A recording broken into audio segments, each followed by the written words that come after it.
Well, greetings everybody, and welcome to the latest edition of the Inworld Review. Believe it or not, it's already the 20th of December. Yes, this time next week, that big holiday thing will have come and gone, and I was just beginning to look in my diary to see when it was. Rather out of touch. Too much time in world, I think. Anyway, we are a little bit lightweight as the Hollywood.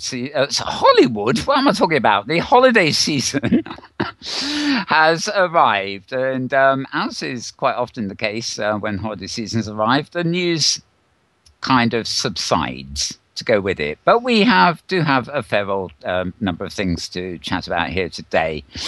So before I go any further, I'd like to announce that, of course, we are broadcasting as usual at the moment from Chilbo in Second Life, and we're brought to you in association with AView TV. And we also have some great news. I hinted at this last week, but it's actually all come to fruition within the last week, and that is we've been given, and I say given, yes, given, a sim on the Great Canadian Grid to build a studio. It's already sort of halfway done. Spent a lot of time in there fiddling, and it's simply called Metaverse Broadcasting, and it's you can look that up on the map when you hypergrid into Great Canadian Sim. It's actually down at the moment, so don't run off anywhere. It's going through some maintenance with a big upgrade and be back in a few hours. Unfortunately, Rodin Mauchi, the CEO of Great Canadian Grid, who was going to be joining us today, actually can't be with us simply because it's taking a few hours longer to get the grid back up than he hoped, and they are so busy working on it now. But I'm assured it will be up pretty soon indeed. Anyway, we've basically it's we have their broadcast studio with various stages being built in it. We've got an outdoor stage. We've got a little outpost for Hypergrid Safari. We will have a viewing theatre, and we have some offices, and we have a green room, and we have a little cafe area, I think. I can't remember what else. And that's only a third of the sim. The rest of it's going to be a nice adventure composed by Tara, or terraformed, I expect. Anyway, more on that later. I'd like to introduce the guests we have as. Now, my first guest, I can't pronounce her avatar name here properly, actually, so I'm just going to introduce him as Chris Strachan. Is that how I pronounce it, Chris? Yeah. Yes, Yeah. Yeah, that would do anyway, won't it? Yeah. Chris has been around all week, really, while I've been building. You're actually a resident of Great Canadian Grid, aren't you? Yes, I am. Yeah. And next to Chris, we have somebody who's been with us before, of course, Winter Silversmith. Winter is the editor of the Current Journal, which is like a social news bulletin for the Hypergrid, as opposed to Second Life. And our sim is next to his sim. He's also been donated a sim, so we've landscaped it so the two sims sort of match and appear to join together, and we're all like a nice little friendly bunch there. So that's fun. Now, he was with us last week, and he's back with us this week. We're also joined by Adam Time. Adam Time, of course, is responsible for not only filming and editing, but also doing his own daily news show now, which is something of a feat until he collapses. And Adam, of course, his studios, as it were, have been on Tangle Grid again with Winter.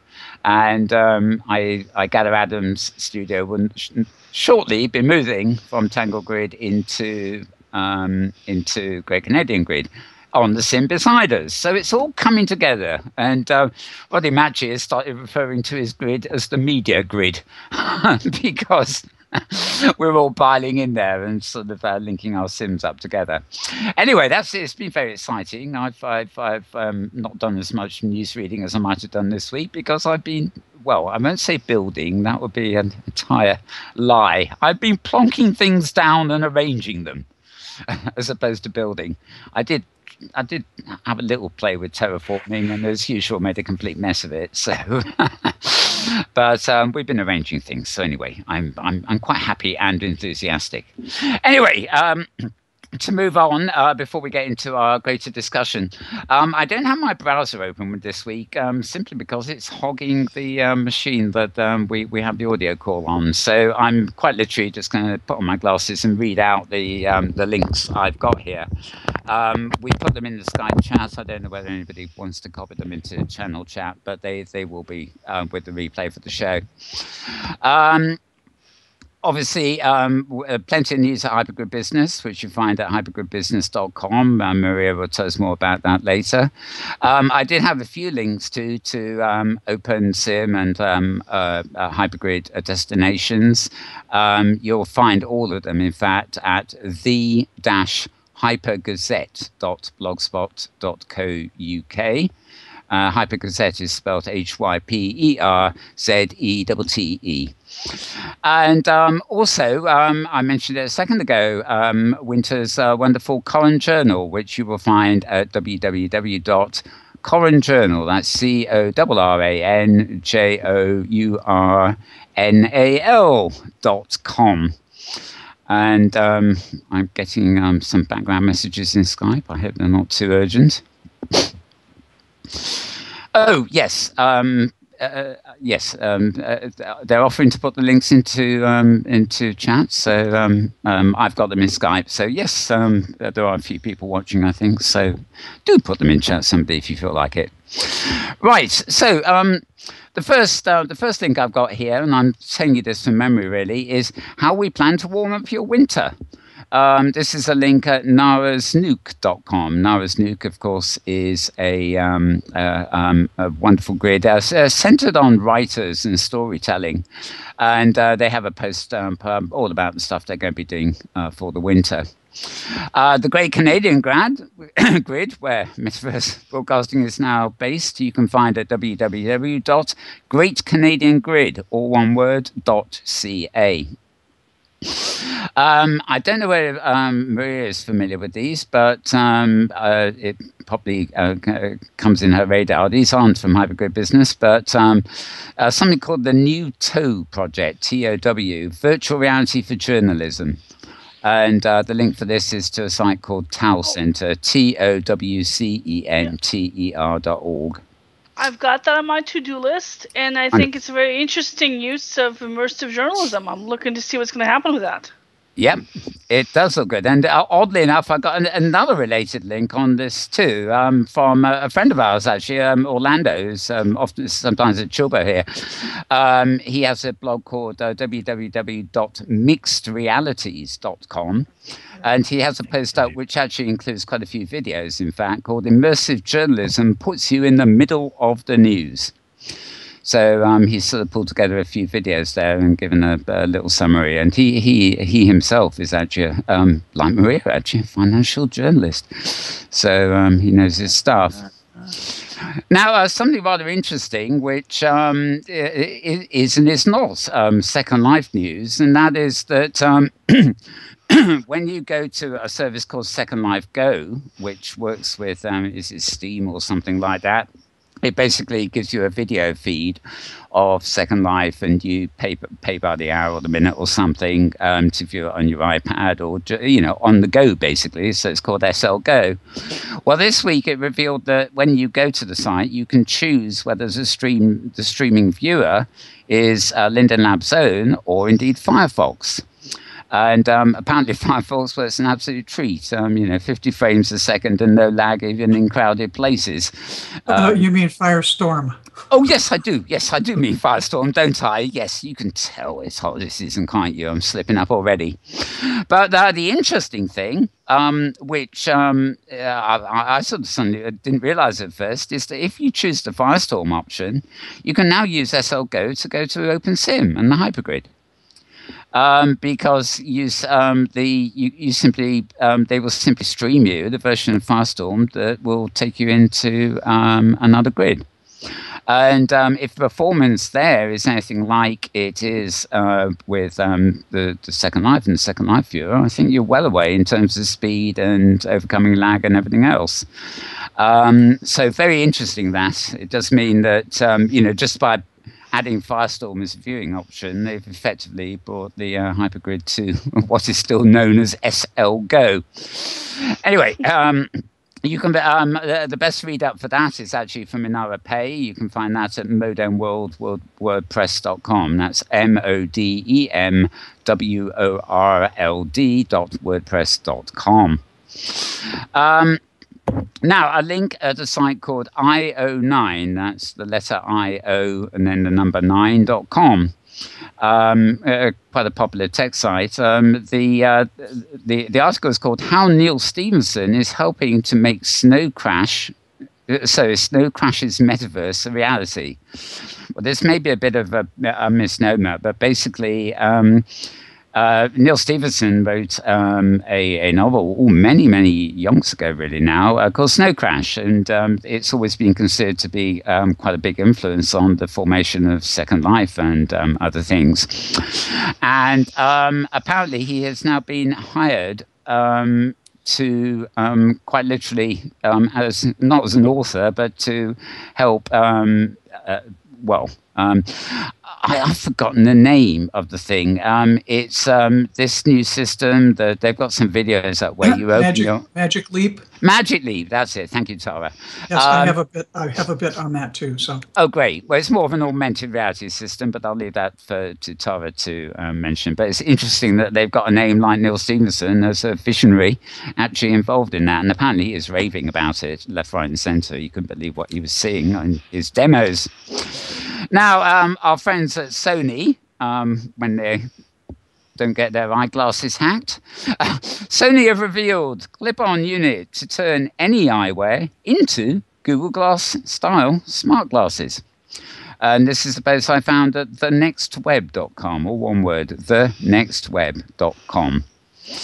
And all these links are obviously within the last week. Our friends at road2vr.com, www.road2vr, or one word, VR is initials, .com. Have a post, Maria hinted at this last week, and I remember posting a couple of weeks before, Paul McCartney's little thing and everything. But Coldplay have actually apparently filmed a full-length concert in NextVR called Ghost Stories, and there's going to be a YouTube clip coming out shortly of one of the tracks, and then the full-length concert will be for sale somewhere in due course. And this band is getting quite rave reviews too. The idea that you can be in the audience or you can go and stand on stage and basically maneuver yourself in virtual space to wherever the band are, or get the view you want. I must say I'm quite a fan of Coldplay, but the stills I saw of this did actually seem to me that their stage set was actually rather basic and boring. That might just be because they had to facilitate cameras or something. It's not quite the multimedia show I've known them put on. Whoever that gigantically loud yawn was, thank you. It sounded male, so I don't know why Maria's laughing. I'm laughing because I'm drinking my coffee. Just when somebody fell violently asleep on us, yeah. Never mind. Okay, now an article, there's nothing really new here. Well, sort of there might be. This is an article at www.slashgear.com, slashgear.com. How Google Cardboard is going to democratize VR everywhere. Well, we've obviously heard quite a bit in the past about Google Cardboard and all the places you can get it now. And I don't know, at this rate, there's going to be a trademark on the word cardboard. Anyway, you can find that article at slashgear.com if you're interested in putting your smartphone in a piece of cardboard and having fun. thereof. www.znet.com, or ZNet, however the Americans pronounce it, ZDNET.com. Both these articles were, it's either yesterday or today, educating people about dementia through a virtual experience. Now, this isn't one of the medical things, or where they're trying to help people with Alzheimer's and things by triggering things in the virtual environment. This is actually about educating. This is a virtual simulation designed to actually educate people, presumably without dementia, about dementia itself. So rather interesting that at cdnet.com. Finally, a website called canarybeck.com. That's CANARYBECK. Beam me up! ! Second Life and the physics of the impossible. Interested, if you're interested in physics and various things like that to do with virtual worlds, very, very interesting. It's called Second Life in the Physics of the Impossible, but it could equally be OpenSim or the Hypergrid or anything else, really. Talking about the possibilities in virtuality. And believe it or not, that is my main links. Apart from to say that various Metaverse news and interfacing videos that we would normally used to show on the Week in Review, you can now find at malbonesannex.blogspot.com. And that includes, I mentioned at the top of the show, Adam Time is here. His daily news bulletins you can find there too. Although I like him on Google Plus and all over the place too. Or you can just follow Adam. But they're there anyway. The Hypergrid Safari, by the way, is on both Google Plus and I've got it down as the Fastbook. This is something I type all the while. Facebook is what it's meant to be, not Fastbook, but there again, it's probably both. You can look on Google Plus or Facebook and just go for Hypergrid Safari. And in Facebook, it's in both of them, it's effectively a group. It's a community in Google Plus and a group in Facebook.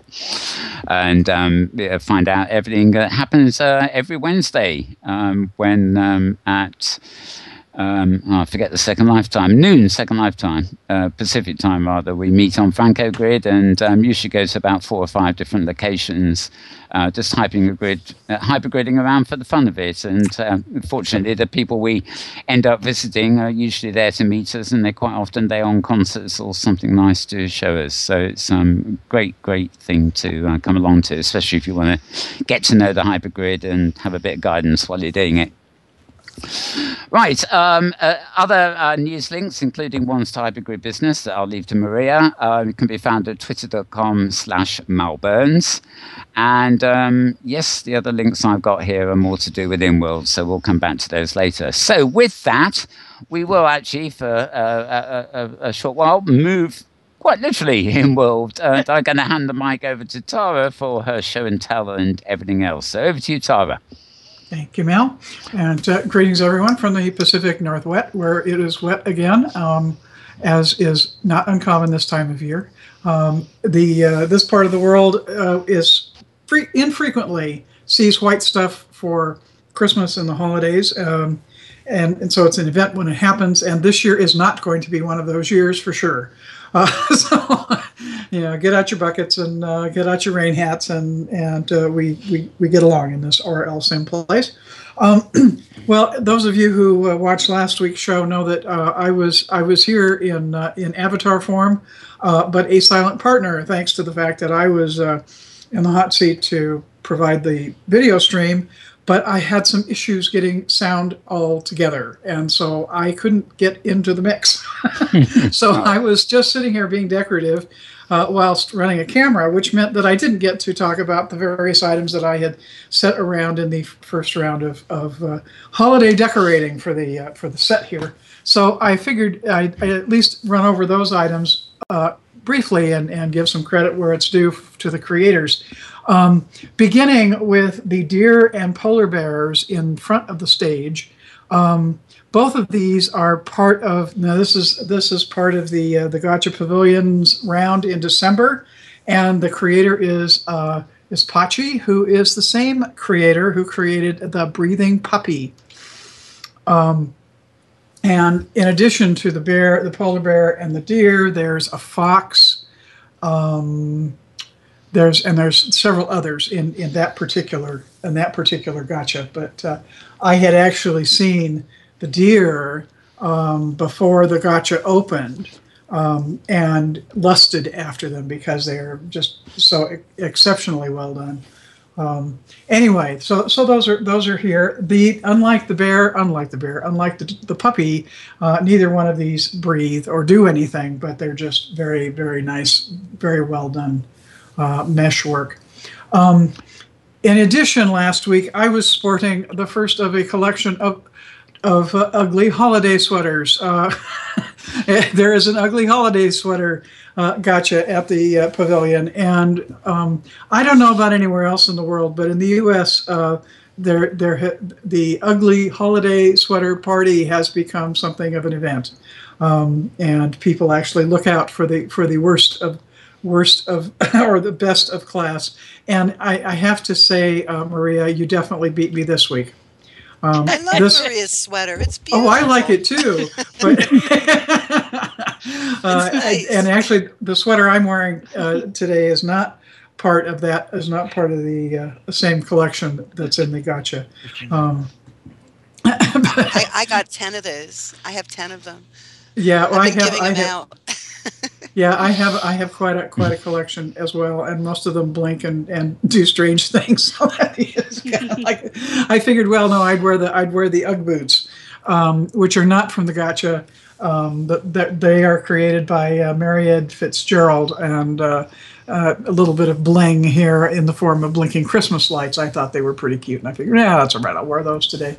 Anyway, in addition, there are around on stage some lovely bare trees with little lights on them, and these are created by T.F. Fallingbridge, and the final item is the Christmas tree and the presents underneath it. Is this year my pick this year for the coolest Christmas tree, and this is from Dysfunctional Designs, who produce a lot of really nice mesh items for decorating and buildings and plants, and I have a growing collection. What's particularly cool about this tree is that everything about it has multiple settings, so that tree can look like 50 different trees, depending upon how which of the various color and lighting options you choose. So I decided to stick with a fairly conventional tree, but there are various colors that you can make the tree itself, and then everything on it can be changed too. Anyway, so that's the show and tell for this. I think that's everything on the show and tell list. Yes, that's everything on the show and tell list. Obviously, the bear has acquired a winter hat, and so has Hieronymus the cat has a winter hat on now too. So, they're all decked out for the season. As they should be. I knew I'd forgotten something. I was going to wear a Santa hat for the occasion, but never mind. Yeah, well, we can remedy that. Anyhow, and also there have been various comments made about all those who contribute to the ongoing stream of news and what have you about the Metaverse, and one of those is Daniel Voyager, who's also been a regular watcher and fan of this show, and we are hereby wishing Daniel a happy RL birthday today. Happy birthday, Dan! Yes. Yeah, this is a real life birthday, not his avatar res day. So he has a birthday today. So he gets to observe the solstice some years as his birthday. So we all get to sing him happy birthday? Oh no, we'll skip that. We'll pay you not to. Yeah. And the other news item I had from last week that I definitely wanted to mention is that Linen Lab has launched a new feedback and suggestions tool on their website, which, why there hasn't been one of these from the get-go is anybody's guess, but certainly that's I think just yet another bit of symptomaticness of the changes under Ebe's leadership as far as the lab's openness to hearing their users.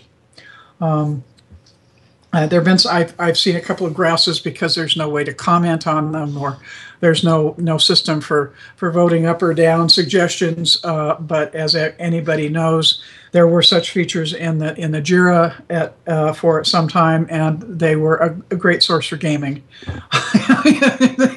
If there's a way to game a system like that, you can guarantee that it will happen, and it will happen faster than you can imagine. So. Anyway, if you have feedback or suggestions for the lab about anything, you can go over to secondlife.com and find the feedback and suggestions page by going to help and finding new feature suggestions in the drop-down. Mal mentioned Neil Stevenson and his new position at Magic Leap, and his position is Chief Futurist. And the thing about Magic Leap is we know almost nothing. Their website is rather eye candy, but if you poke around, which I've done, they basically Magic Leap is an idea that computing should be shaped and forged to work for us, our life, etc. That exploring human creativity is as great an adventure as exploring space. And it's based on an idea, the belief that people should not have to choose between technology or safety, technology or privacy, the virtual world or the real world. Based on this, they have created something they call a dynamic digitized light field signal. You can call it a digital light field. It is biometric, meaning it respects how we function naturally as humans. Anyway, they've added other technologies, hardware, software, sensors, core processors, and a few things that just need to remain a mystery. I'm quoting directly from their website.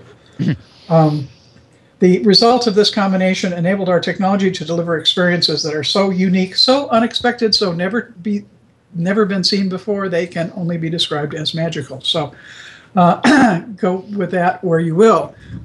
It's obviously a wait and see, but clearly Neil Stevenson has this has captured his imagination sufficiently for him to want to connect with Magic Leap.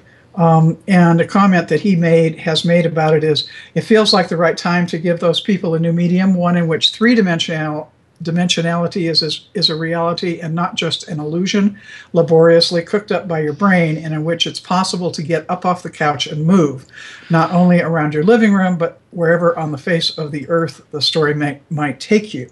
Making such games is not going to be a matter of porting existing ones to the new system. It's going to mean redefining the medium from the ground up, which is pretty provocative statement.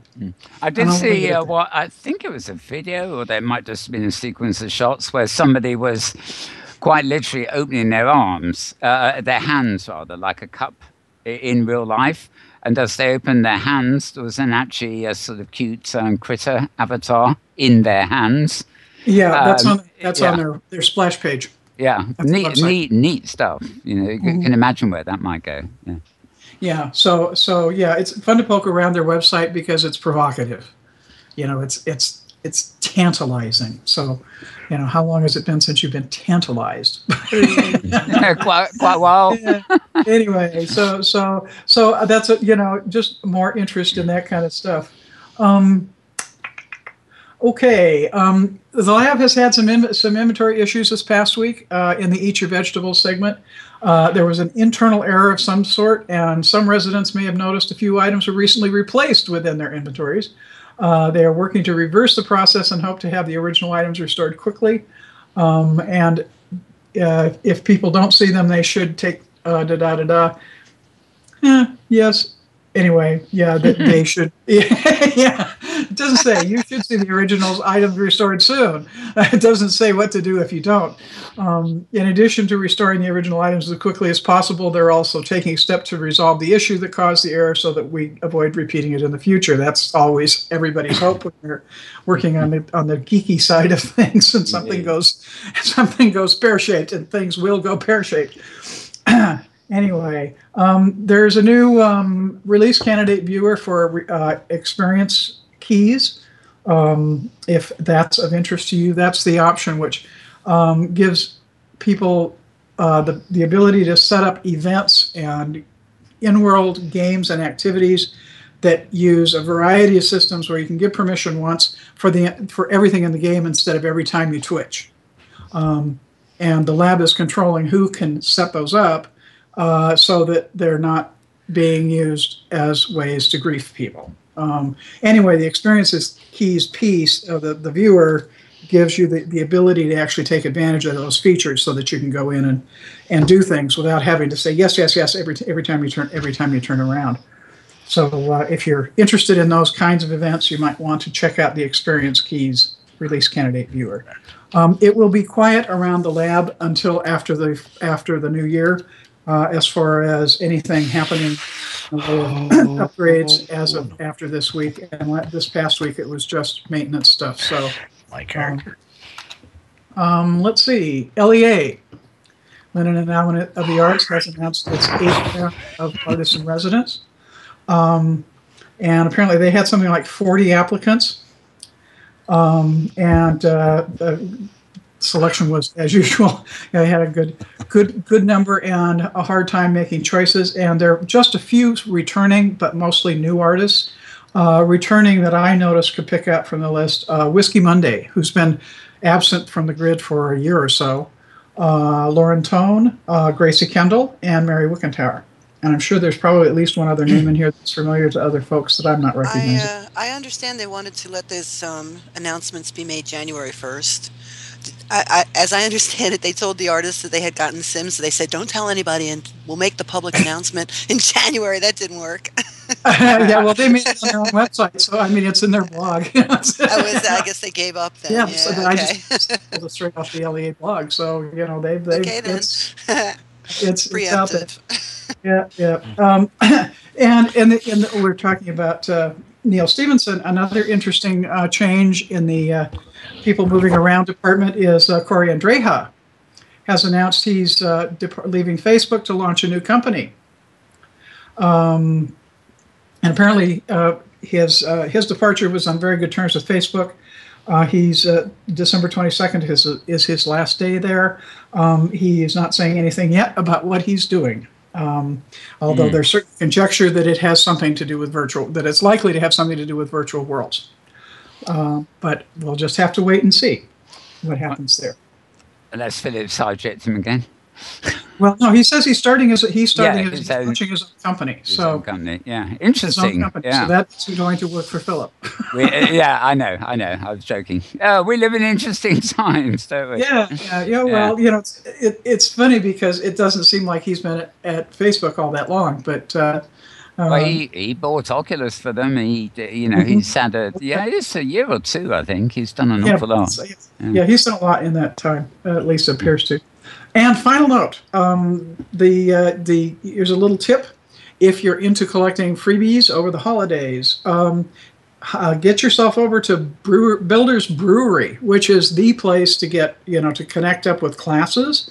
And they put out a call to the group, which is only 4,000, 5,000 people, that they were going to have a freebie giveaway Christmas present thing for people to put things out that they have created. I haven't actually. I've gone over and collected stuff, but I haven't had a chance to look at it yet. So I'm sure that there's some real treasures in there. So it's the sim name is Builders Brewery. And that's it for me.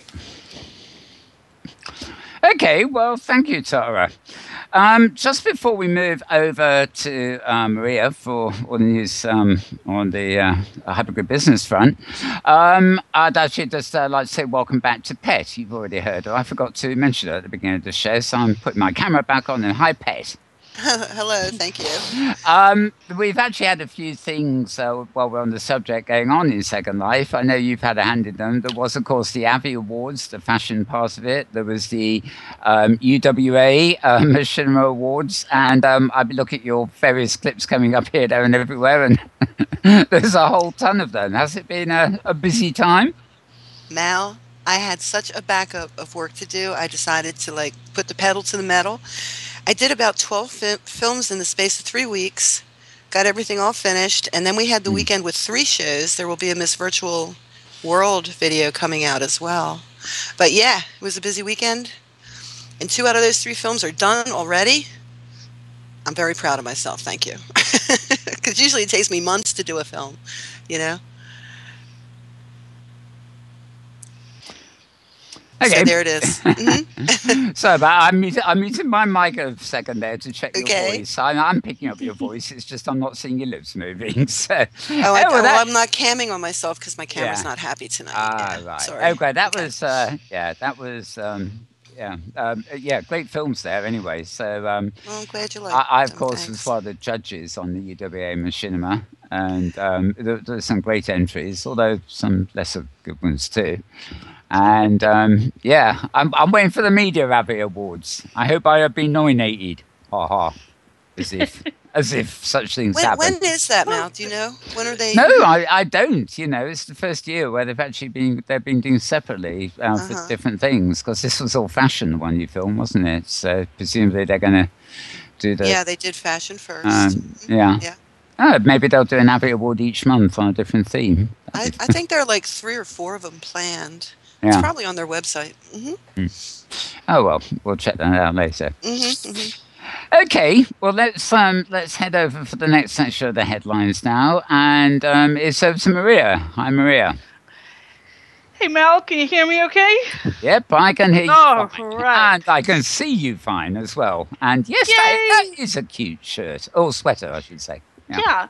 I bought it specifically for this show on the Second Life Marketplace. I went looking for the Christmassiest thing I could find. You did good.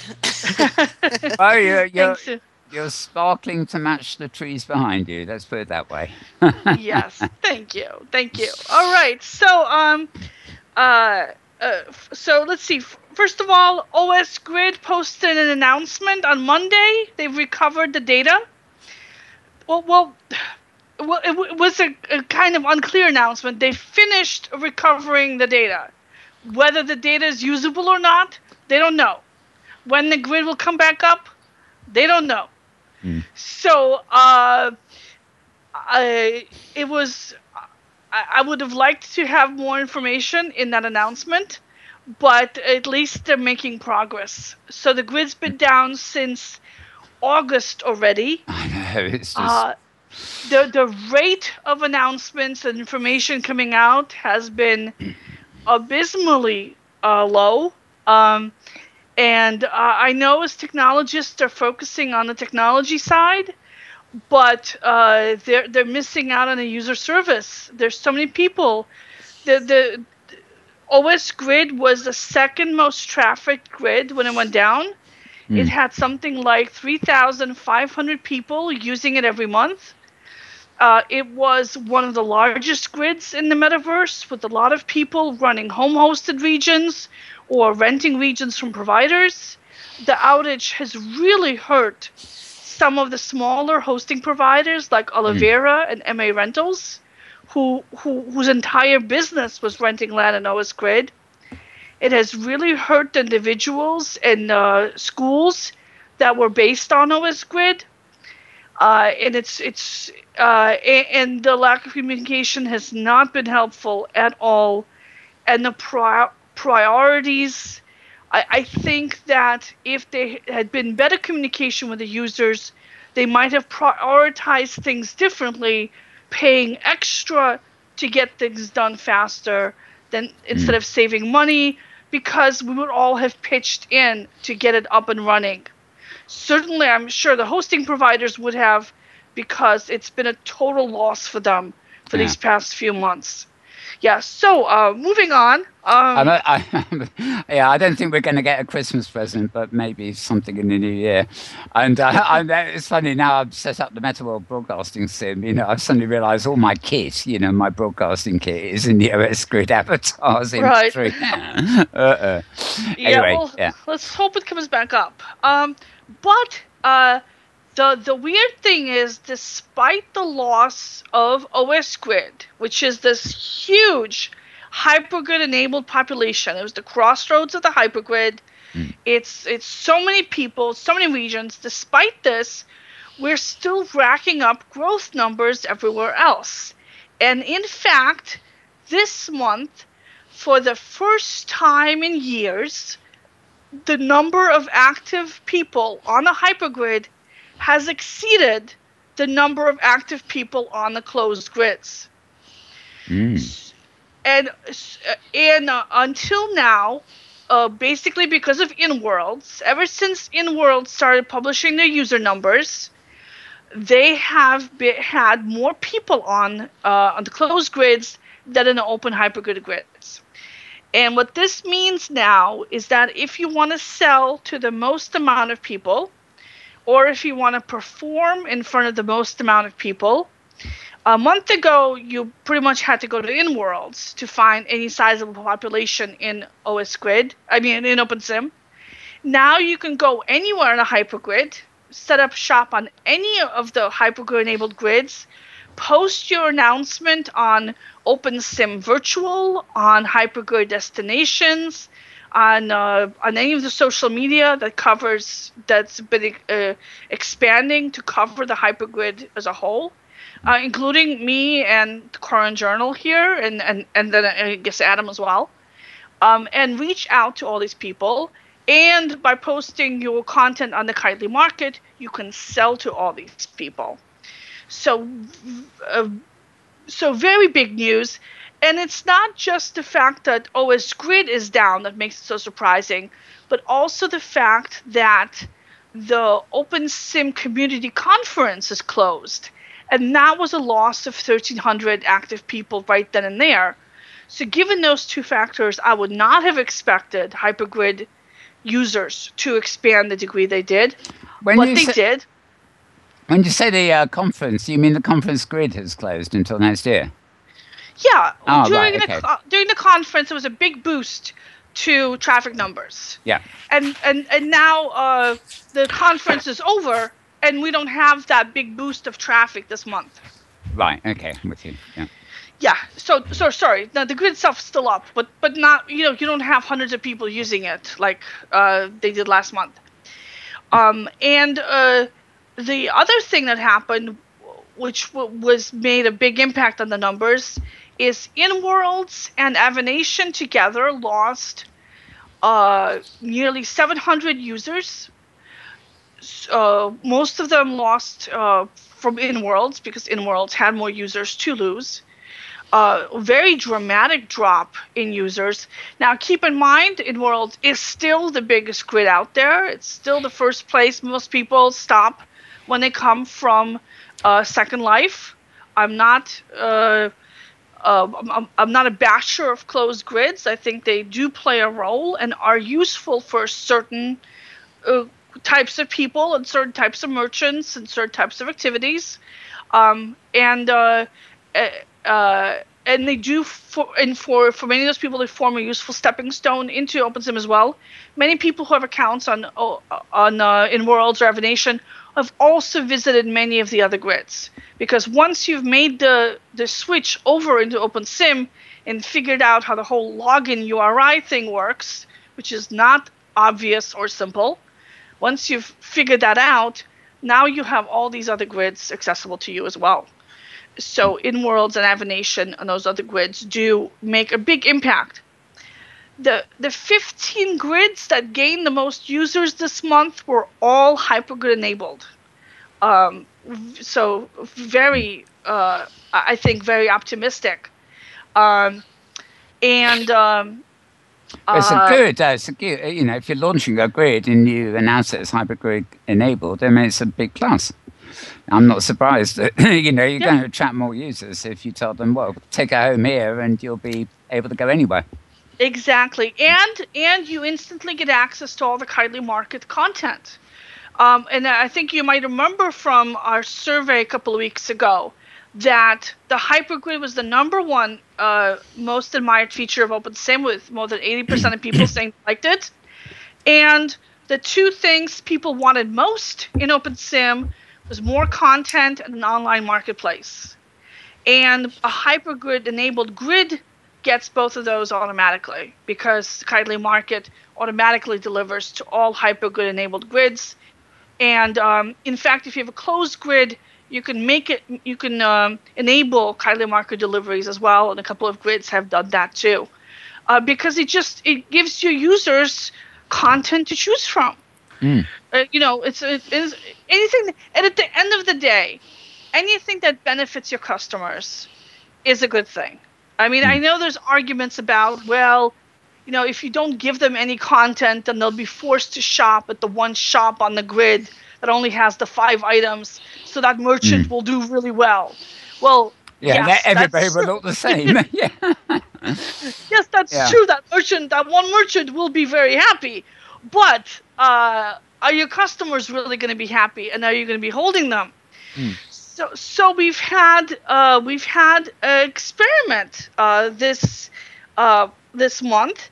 Third Rock Grid, which is a mid-sized commercial grid, enabled hypergrid connectivity a month ago, and we now have the numbers as to how it worked out. And how it worked out was growth has been explosive as a result. The Terry Ford, the founder, has told me they've seen a spike in active users and in region sales. They have grown by around 120 regions, and they have gained 200 active new users.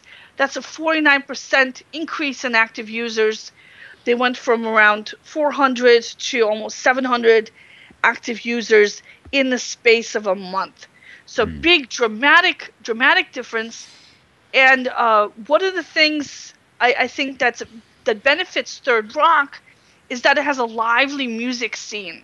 And now they're able to post their events to hypergrid groups like Hypergrid Destinations and OpenSim Virtual, and people can see those announcements and just teleport into those events without having to create a new avatar or remember their Third Rock Grid login and password if they haven't been in there for a while. And that makes it really easy for people to come in, and for performers who have like PayPal tip jars, it gives them a much bigger audience to perform in front of. So a very interesting example of what happens, and I think something very worth looking at, and to see how well they keeps up in the future. I think that's highly encouraging, because that's proof.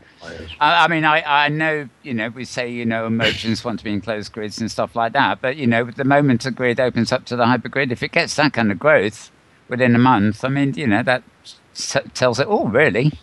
Now, you have to keep in mind that Third Rock had a very good reputation. Nobody has ever told me anything bad about Third Rock Grid. And I'm on the receiving end of a lot of nasty gossip that I just throw in the trash. Right now, of course, I can pass it along to the new tabloid rags that are popping up. But yeah, no, nothing bad about Third Rock Grid. It's a small grid, so I mean it's a nice grid, but you have to create an avatar. It's so hard to get in there. So there were a lot of negatives to people coming in back when it was closed. Now those negatives are gone, and all the grid has is positives. A good reputation, a good live music scene, good brand name, reasonable prices, nice owners, welcoming community, and it's just it worked out for them. Now it has a very I've teleported over there, hypergridded over there quite a few times now. It's open, and it's got a real variety of destinations when you get there too, which is a real plus point. Right. Now, some other grid that doesn't have this kind of brand name reputation or in-world activity or a busy calendar of events might not see the same results, right? So just warning, just because you're turning on hypergrid doesn't mean your grid will automatically become successful or vice versa. Third Rock Grid has a lot of the features it takes to become successful on the hypergrid. Now, speaking of the hypergrid, another platform that has seen a lot of growth is the Kitely Market. the growth in the exportable products has been about twice as high as the growth in non-exportable products. So the way the Kitely market works is you list a product, and then you can have many variations on that product. So you can have a same dress in multiple colors, multiple sizes, different prices. You can have one that's available for Kitely credits, one for dollars. And you can also have some versions that are exportable, and some versions that are not exportable can only be used in Kitely itself. So merchants who are paranoid about their content getting stolen can turn off the export function and only sell non-exportable items. And merchants that want to experiment with hypergrid delivery can turn on exports, maybe increase the price for the exportable version if they want to, and then be able to deliver to 155 different grids, at least, because those are the public grids we know about. There's other grids that are not public grids that are also accepting Kitely deliveries. So merchants are experimenting with it. Like I said, the growth in exportable items and variations is twice the rate of the non-exportable ones. When we hear, the scare stories about copyright and cloning and stuff like that, I think I realized this week that in a nuisance kind of way, actually the hypergrid was a lot more secure than even I realized. I had, for example, stuff in my suitcase that I'd acquired on various grids, and I needed to transfer that from my normal avatar into the avatar I created Great Canadian Grid, and they wouldn't copy over, because although they're in my suitcase and I can travel with them, they are still copy protected. So those security tags, no export, no copy, no transfer, etc., does work very effectively. Sometimes too effectively from comfort, but. Yeah, and I also want to remind people that criminals aren't going to bother buying the content legally. They're going to go to where the largest amount of content is, which is Second Life, and copy bot it right then and there. It doesn't really make a lot of sense for them to spend money, real money, shopping for content that they're just going to distribute for free in freebie stores and risk DMCA takedowns. And the thing about the crooks is it has to be cost effective too. I mean, right. If they, they presumably think of it as a job like anything else, and if it, it isn't cost effective, they're not going to do it. Right. And they can't sell on the Kitely market because the Kitely market has some very stringent anti-fraud measures in place. One of which is that when you sell a content for real money, you can't get your money for 2 months until the payment has been cleared and there are no chargebacks. And if there's a complaint about your content, and it's very easy on the Kitely market to search for content, so a creator can go in and search and see if anyone's infringing very, very easily. If there's a complaint, they will take down that merchant and take back all the money too, and remove that content. So they've got a very firm policy in place in this regard. And the owner, Elon Touchner, his background is in this kind of security. So That's what he brought. Now, Kitely Market has also added some interesting things. They're about to start buying ads featuring Kitely Market products. They've added the sale feature to the marketplace, so you can put a 25% off or holiday sale banner on your Kitely Market store now. And they've added a whole bunch of analytics, so you can track and see which discounts work and which don't work. And all sorts of detailed analytics are now available for the merchants. So if you're a merchant, there's a lot of stuff going on. Check it out. Some of the very complex, very powerful tools are coming out to help people sell to the Metaverse. So pretty exciting there. Yay. Okay, and I've got some news on the yo-yo grid. Yes. Now, I'm going to be writing the story up tomorrow when all the details have come in. But Alex Pomposelli, the owner of Avi Worlds, has told me that he has yet again sold the grid. Mike Hart and Josh Bohm are the two new owners. Mike Hart is the guy who has the racetracks, the Next Reality Grid, and Josh Bohm was from Skyline Grid. He was the one who came in to save Avi Worlds back when they couldn't get any hosting companies to host it because they had burned through every hosting company in existence. Mike Hart's got a good reputation. But both of them do, although the reputation has been shaken a little bit when they came over to Avi Worlds. So they're now the two owners of Avi Worlds. Each one of them has confirmed that it has in fact happened, and they will be turning the hypergrid back on. Oh, jeez. That's the first order of business. Somebody just went, Jesus. Oh, really? Don't know who had the open mic there, but yes. Don't worry, it'll only be for a week.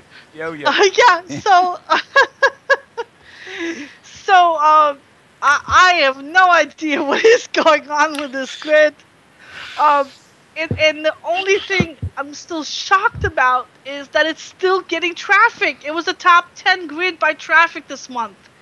So whatever happens with all this turmoil and all these business model changes and people coming and going and coming and going, for some reason people are still signing up and joining the grid. So I'm totally clueless about this. It's not just a yo-yo grid. This is just forever a mystery. There is no logic in my mind. Now the other thing that I'm worried about is if Alex steps away from this grid, if he actually honestly steps away from this grid, I am going to bet you the sweater on my back, this Christmas sweater that I'm wearing right now, that he will pop up with a new grid under a slightly different name and take all those people back again.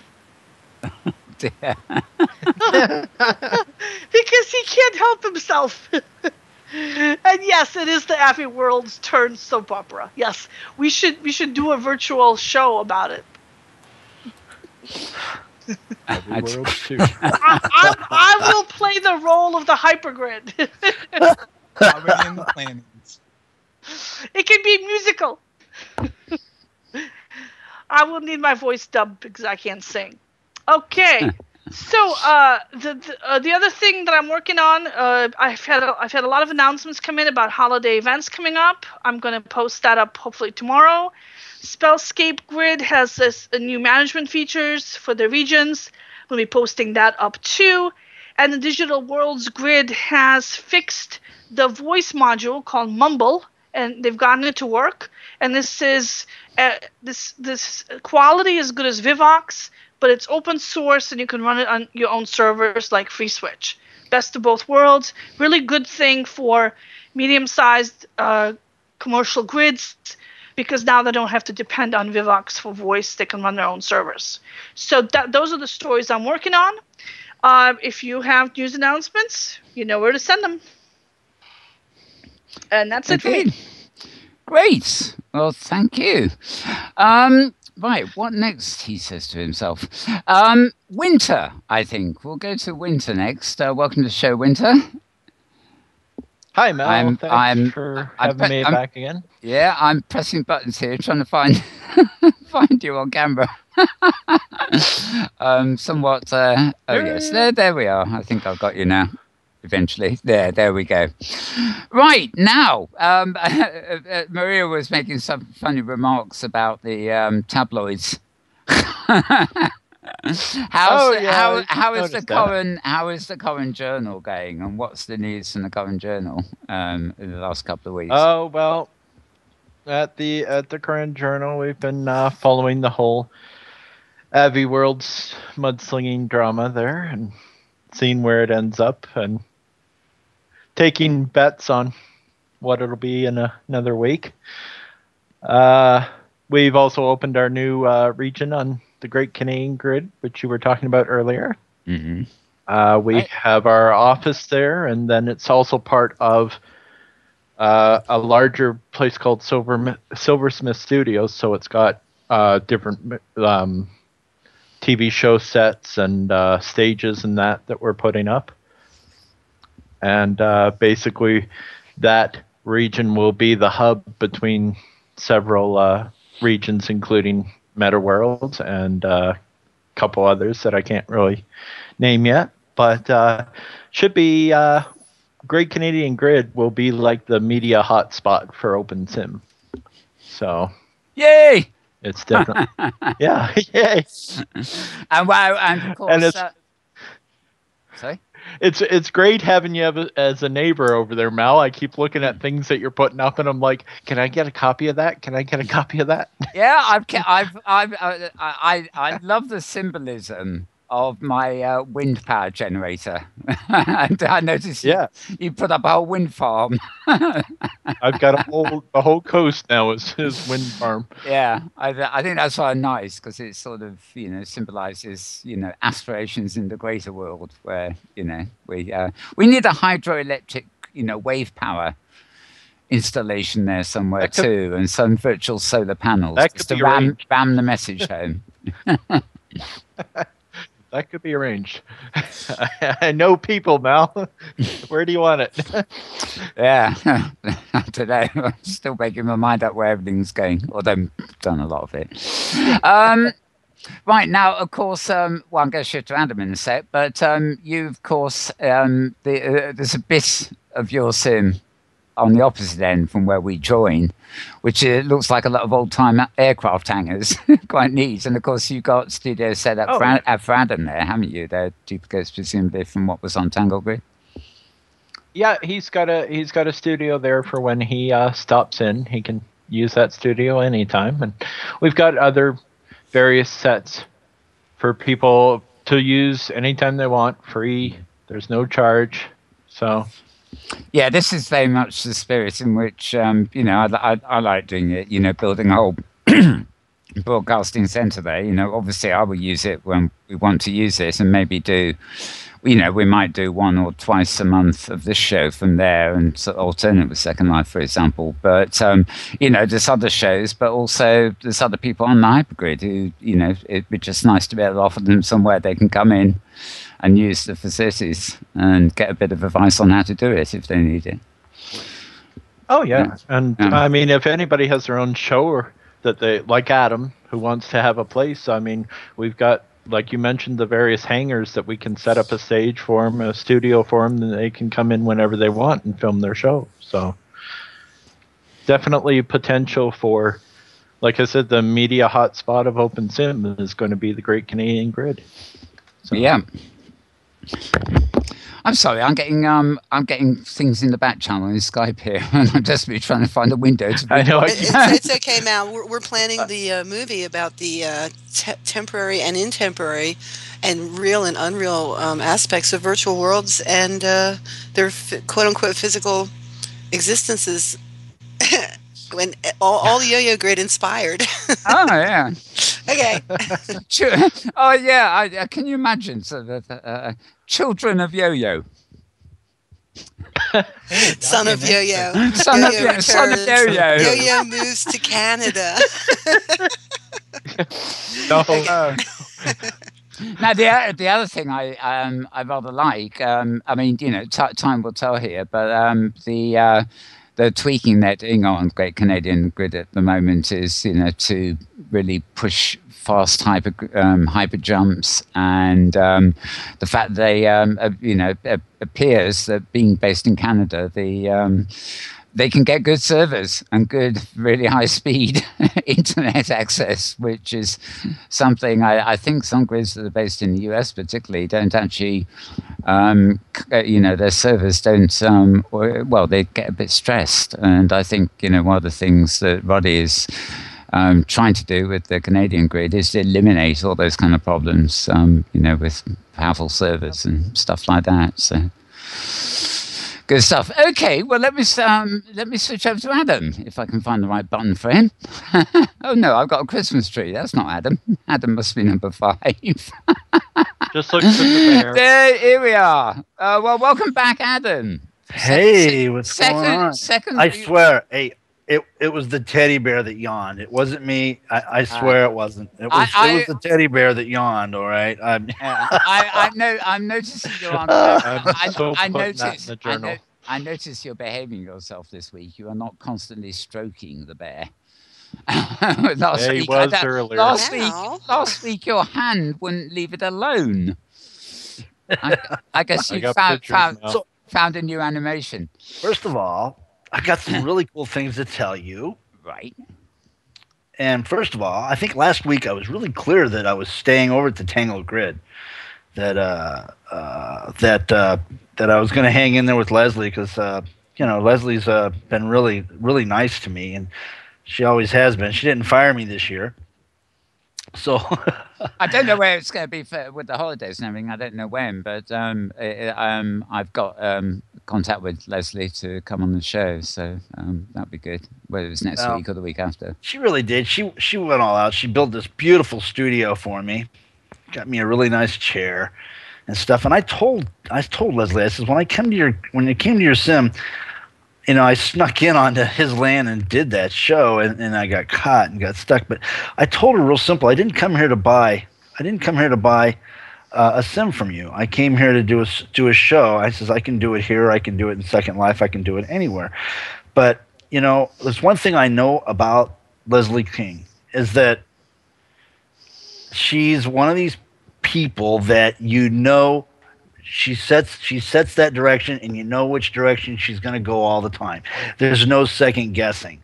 And whether or not that grid is a real busy grid, if you look at the age of some of the people that have been with her, I'm amazed. Okay, but I'm not going to put down her grid. I like Leslie, and that's one thing you do is when you like somebody, you hang out with them. And I'll come over there to. And I will always say the Great Canadian Grid because I enjoy saying that word Great Canadian Grid because I love my Canadian neighbors. And I have no problems coming over and doing a show with you all and hanging out. Man, there's no problem. That's cool. That's what hypergating's all about, man, is getting the community together. I think the big mission that 01 Time Studios is doing is that Tommy Rock, the owner of Third Rock, all right? I've got a avatar over there that's been there going on 3 years now.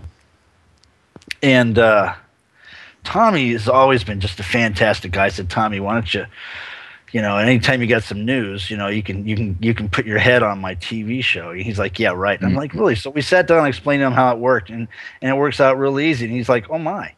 I said, yeah, through the illusion of TV, as soon as you've got news, and I says, I want to hear it from the grid owners. Yeah. I don't want to hear drama. And so then I went over to Littlefield, talked to Walter, and Walter assigned a person that's going to handle that with me. And, I introduced him, Tommy, and if you guys were keeping up with the show, you'll kind of catch on. But I really want the news to be real when it comes to it. I want it to come from them, and I don't want secondhand news. And as far as Alex and Mike, they're not news to me. All right, that's not news. We can't cover something like that, and the reason we can't is because it's not what 01 Time Studios is set up to do. I mean, I believe I said that you got a house full of doors, or either you're going to have them open or you're going to be closed. What are you guys going to do? And I extended the same offers to Mike Hart. About, hey, if you want a talking face and you want to say it in front of everybody, don't type something in here. If you want to get on there and have your voice on it and have your avatar speaking on my show, this is how you do it.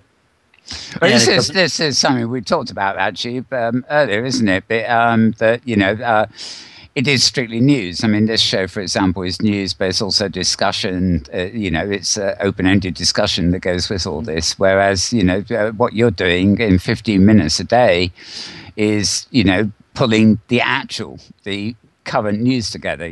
There is no, that's what you're there for, and you want it from the source. Right, exactly. We want it straight from the horse's mouth, if you want, Mr. Ed. And it's true. We enjoy the theatrics. I do. I really enjoy this, and I can almost get caught up in that drama. I can almost get caught up in that once in a while. And it's so easy to say something, and I'm like, oh, I want to type this so bad in G-Spot.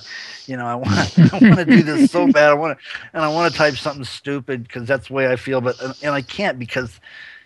Is it going to be news then, and it's going to be used. So, 01 Time Studios just wants you to be able to anybody here be able to IM me and immediately have your avatar on that show that morning.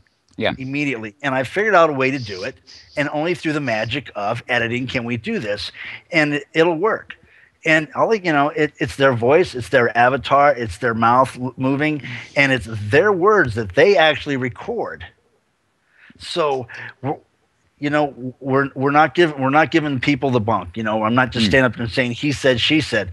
No, that person there just said it to the audience, and it gives every grid owner of all these grids a voice. They only get 2 minutes, though. Sorry, they only get 2 minutes. So that's our plan. That's our goal, and. Actually, it leaves me just to go play around a little bit, let them make the news, and I get to go out and film really cool stuff and act stupid like I usually do, and it's great. I've been watching your shows all week, of course, but I probably haven't seen every single second of every show, but I've seen most of it. I mean, you got every day you do the G-Spot, which basically looks at all the Google groups involved with OpenSim, and you mention people and you pull out the highlights, that's been going on in the last 24 hours. You've been in Second Life a fair bit too. You went to that Winter Spirit, was it called? I don't know. I really do. I really think Second Life. I like Second Life. Don't ever get me wrong. I think Linden Labs is I've never had problems working things out with Linden Labs. You know which direction they're going to go. You're up against a wall in some places. It moves slow at this places, but I came home. I came in today and my little parcel, and there it was. My friends went in there and built me 3 studios. Said happy birthday, and I was like, wow. I said, I have friends here, and it's the it's sociological, and so I guess being able to have Second Life closed grids, as I call mothership. And be able to teach people how to go out into the hyperspace world, hypergrid world, is something neat. It's something that look at 01 Time. He's over here in Second Life, but he just hypergates out. You know how many people go, ooh, I don't know about that. I mean, I've talked to people that have been in here like, ooh, this is spooky stuff. Rod Sterling is going to come out, and we're going to have a Twilight Zone immediately. So everywhere I go in Second Life, and I mentioned the hypergrid, and 1 in 10 might have vaguely heard of it. It needs to be pushed. I mean, I think that the Safari having an embassy, and the I forget what they call it, the Second Life Old Timers group, which is now being spammed by Jackster and Co. Anyway, has sort of woken up people to that, because they come for a little reunion in Second Life, and I say, well, we got a conference on OpenSim, and say, open what? And then you kind of got to explain the hypergrid to them, and it's just amazing that you think the people, especially some of the old timers that were pioneers, the first to discover things like Second Life, you'd have thought somehow that they'd be on the ball and would possibly be more interested in OpenSim than Second Life anymore.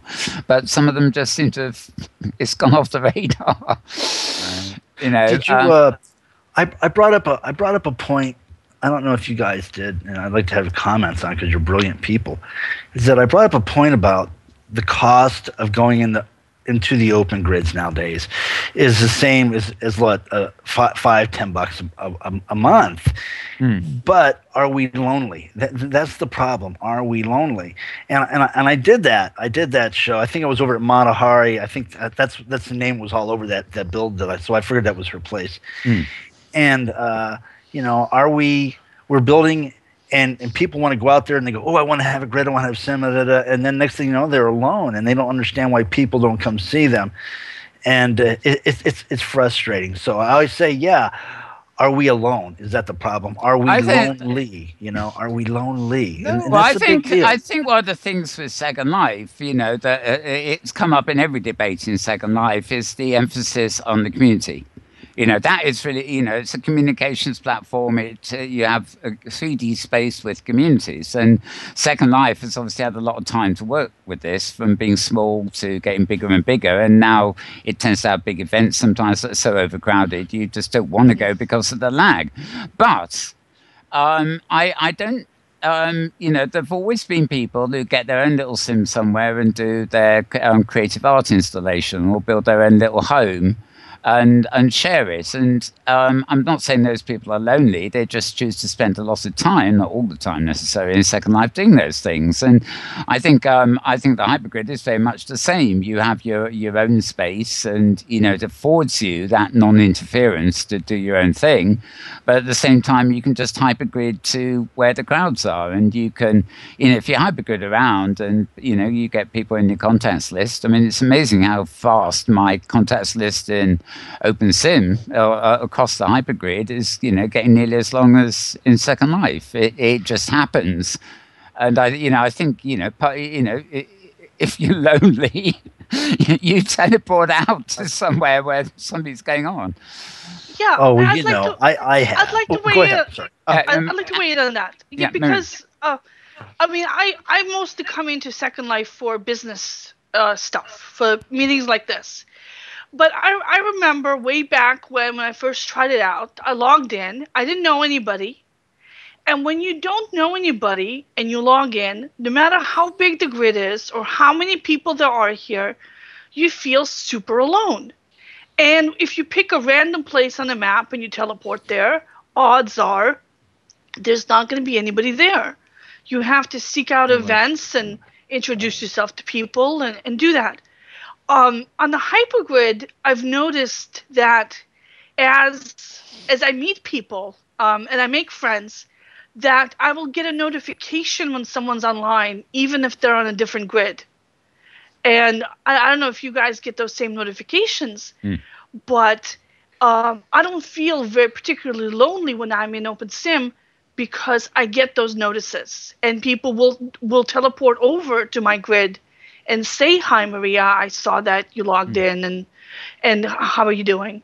And of course, I'm a member of different communities, and I go places and I do things, and I know where all the calendars are for events.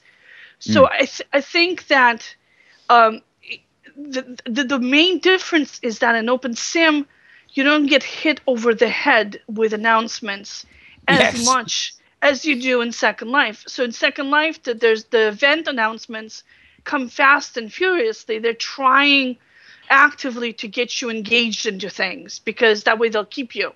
If you don't get hooked in early, you're not going to come back again. And in OpenSim, there is no one person or group or company trying to hook you in, because most of the grids are nonprofits or run by volunteers. There isn't a marketing department, really, really pushing things and spamming the hell out of everybody. So, but that could be a positive. But for newcomers who don't yet have a list of calendars, who don't yet have a list of places to go, I strongly urge you to join the OpenSim virtual group and the Hypergrid Destinations group in Google+. Like Adam was saying, this is right now the best place to go for information about where to go, who to see, who to meet on the Hypergrid. That's true, because a lot of these avatars that have been in there posting, mine there, Ava Bond, Virtual Christie, now not only are they going to be able to post, they're going to be able to be a talking head immediately on the show. And that's great. Now you've got these people getting involved with the grids. Now, you understand? And that's what 01 Time's doing. It's more, to me, I think our destined mission is a little bit more than just a daily talk show. Yeah, I think it should evolve into more of a communication hub, and I think it'll do well that way. On the on the other side, how is it going from Second Life to the open? I liked it. I mean, I really do. I do. I sat down with the owner of the Craft World today. If you haven't been to Craft World, what a neat place to go. And we do a show every day on Hyper Business, by the way. We got your Hyper Business moment. And I don't know if you caught it this week, but we got your construction signs. I couldn't find nothing. It's under construction, man. It's under construction. So we had a lot of fun with your little area there, Maria. We had a lot of fun. Well, making me look dumb. I couldn't teleport nowhere. I kept walking these black rooms. You went down the wrong street. Oh, no doubt. This big yellow sign says under construction, dummy. Yes, I'm doing a survey of the most popular destinations. I'm gonna fill all that in. But yeah, I'm swamped. I am so sorry. I am so behind. I'm sorry. It's so funny. And so you should be. I mean, the thing I think I noticed most recently has been the Hypergrid Safari, because that is very well attended and different people every week, and I've made friends on that. In fact, they all like to make friends with each other regardless. And since I've been on the Hypergrid Safaris and we've been doing all that, I don't think I ever now log in to the Hypergrid without seeing 2 or 3 people, I know live online. And that is the big difference, because if you'd asked me 6 months ago, I would log into OpenSim somewhere and I'd look for anybody I know online, and I would have still quite a few people in my friends list, but none of them were online where I was. But now it's got to that crux point where I can log in at almost any time and find somebody online on the Hypergrid, and that to me is change. Mal, it doesn't count when it's yourself online, remember? Oh, no. Oh, now. When it's 2 of you in the same place. Yeah, now, talking of the current journal again, one of the little anecdotes that appeared in the week was the 2 Mals or something or other. Because you came and I was actually on Maria's grid, Hyperica. And I was transferring stuff from my Avacon avatar into my new Canadian grid avatar.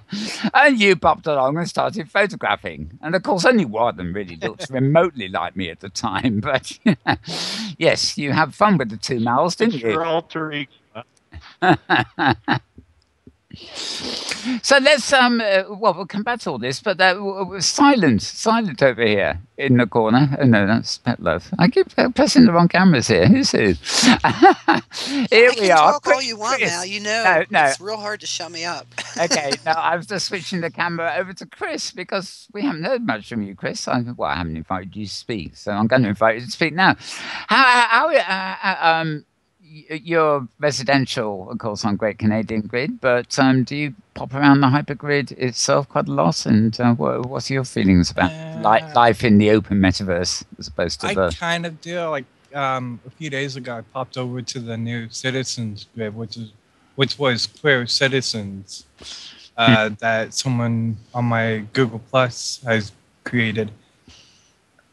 And I've been kind of following him on everything, and in fact, his grid is one of the first listings on the site that I just did. Oh, tell us about this site too.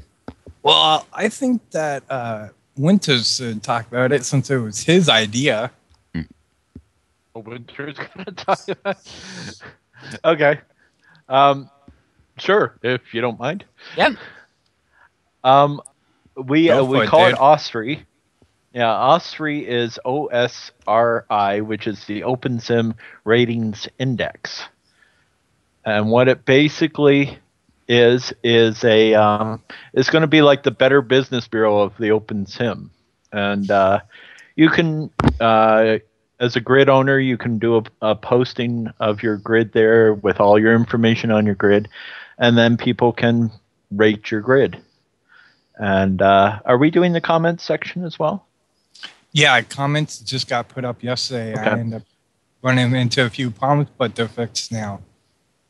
Okay, so it's if you have any relationship with computers, you've got TripAdvisor and you've got Hotels.com and things like that that do a posting of the service, and then people can comment on it. So it's giving a more user review of a grid rather than just the grid owner going on and on like some about how their grid is. So we've got real, high hopes that this is going to turn into a benchmark for people to come to and learn about grids and maybe choose the ones they want rather than having 10 different grids to go to all the time, except for hypergridding. That's different, but a place to call home. Yeah, the place to go. I was just going to say the place, making your choice as to where your home should be, kind of thing. Yeah. The other thing I know, sorry. Oh, I was going to say, Adam, if you are on Great Canadian Grid living next to Mal, you'd never be lonely. Yeah. He's always on lately. I want to be honest with you all. Tell you one thing: if you go out in the hypergrid area and if you're lonely, you don't have your eyes open. Yeah. I'm telling you. Yeah. If and you want to know what, Linden Labs, listen to what I'm getting ready to say. I can teleport all over Second Life and be lonely, but I guarantee you, I can hypergrid outside, and within 10 minutes, I'll run into somebody and have the most wonderful experience I've ever had. And you can do that in Second Life, but it's not the same. It's really not. People are more jaded in Second Life.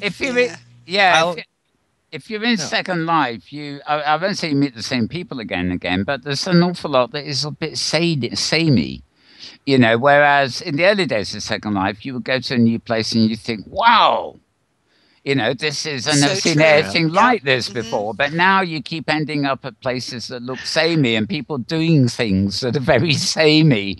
Well, in Second Life, you have to cover your tier. So you can only do things that have a certain value that lets you the creativity is gone a month. Whereas in Open Sim, where if you can get a whole region for $5 or for free on your own server, you don't have that constraint. You can do anything you want on it without having to think about making it pay for itself. People. Except find that social injection that you're looking for, Okay, I'd like to chime in on this one a bit, and that is the comment of things being samey in Second Life. Oh dear. And I would argue that whoever is getting that impression either has been in virtual worlds for so long that they've seen so much that it takes something absolutely off the map to catch your attention. Thank you. No, thank you, Sarah. When it's new, hey, if it's within the first 6 months, 2 years of being in virtual worlds, whether it's Open Sim or Second Life, you're still running into all kinds of new and amazing stuff. After that, it's like a learning curve. After that, you've seen a lot of stuff. So yeah, you'll see stuff I've seen that before, or I've seen something like. Agree with you. That you can't say it any better. Totally agree with you. But it's just I am what people are doing with mesh these days is light years ahead of what people used to do with prims. Second Life is light years ahead. It really is. You're not paying attention to what's going on out there if you think it looks all the same, because it really doesn't. The mesh thing, there was this other grid that kept saying nana, we've got this mesh enabled viewer, and I was like, you know what? LL's had this mesh enabled viewer for over 2 years before that. The problem was getting the grid to talk to it correctly. It took them a long time, but when you come into Second Life, you can see the way the texturing is, the way it renders. It's phenomenal the way it talks to its client. I'm going to be honest. I see some beautiful builds, some builds that blow my mind out there. But if you see how this grid, Linden Labs grid renders, it's phenomenal. And you know what? All I got to say is they are good. They're good at what they do. Speaking of mesh, how's that Xmirror doing? Wasn't it a totally mesh grid? Oh, I was over there the other day. Did you see the show? I did a show on that. You did a show? Oh, yeah, I did a show on his. What's the link? And I loved it. See, he actually built that one. He built that grid in with GCC, but it was built in Mac. Okay, he compiled it in Mac, and I landed there. I had my stuff set at 512. Bang! Immediately, just rendered. Bang! What is the link? Do you have the link for that actually? Yes. Xmirror, is it? Yeah. Yeah.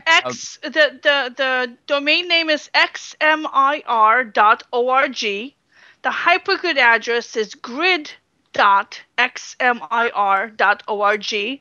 They do have some nice Christmas stuff up. Some of their stuff they sell on the Kitely Marketplace. The rest is on the grid. They're using the Kitely Market kind of to showcase some of the items they have. The theme of the grid is all mesh all the time. So that's their branding. But of course, pretty much any grid right now on OpenSim running the latest software can have mesh as long as you're having a mesh enabled viewer, which a lot of people these days do have because they're running Firestorm or Singularity.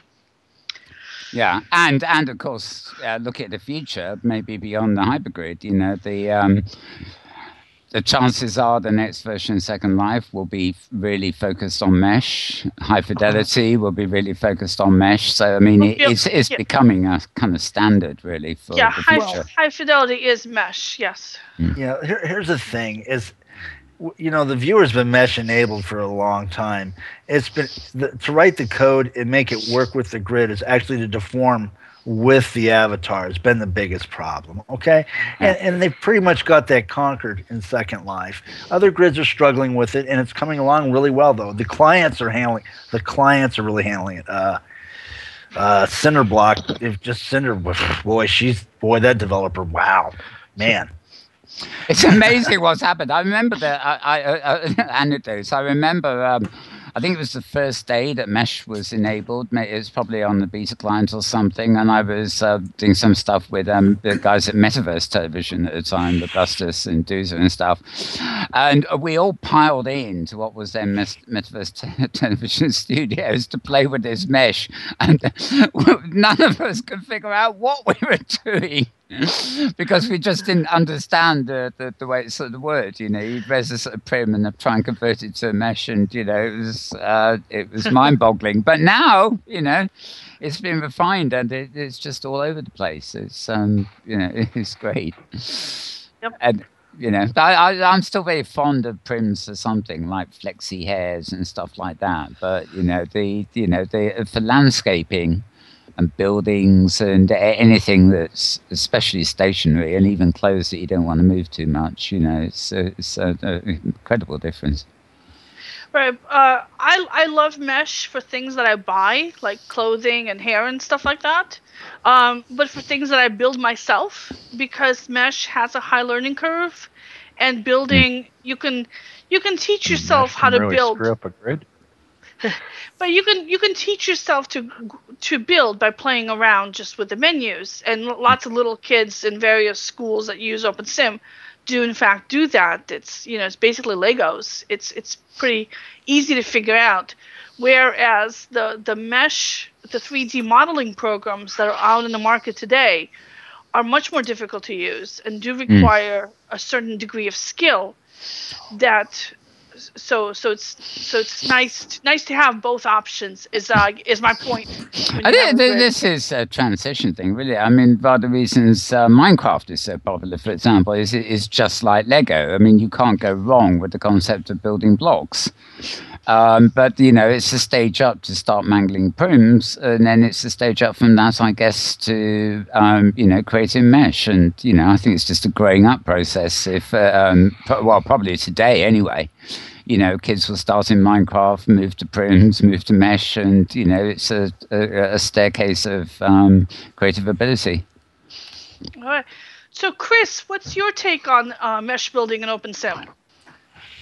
Actually, I pretty much like it, and I play Minecraft as well. And what I used to do is build stuff in Minecraft and then move it over to OpenSim. I thought that was neat. Cool. That's interesting. That's cool.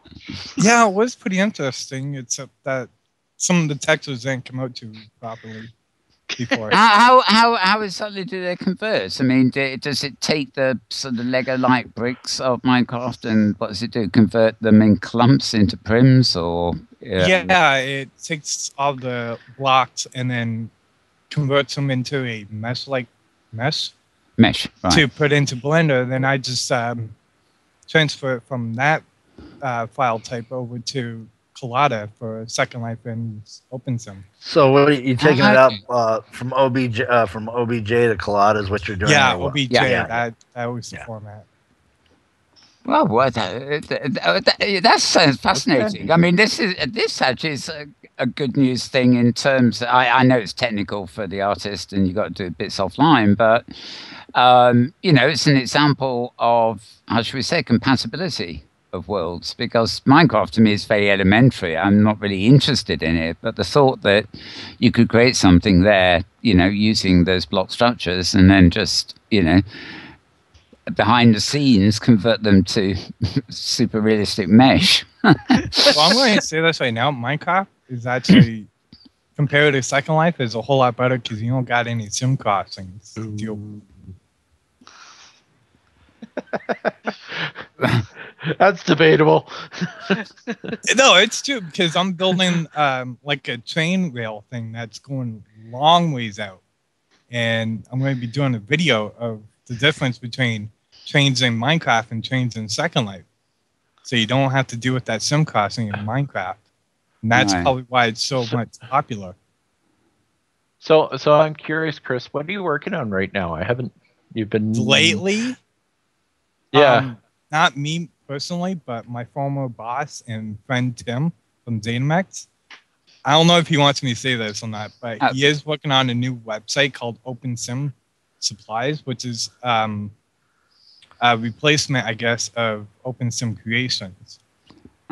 So that is in the works, and I'm hoping, cross my fingers, I'm hoping to be on the development team of that. Yay! Oh, we've had Tim on the show. We've had Tim on the show here. Yeah, we'll have to get him back. Yeah. There is some new news about OpenSim, but I can't let it out until it comes from the horse's mouth. But it's going to be very exciting, and you guys are going to hear about it this week. I believe you guys will hear which quite day, a bit what about time, what link.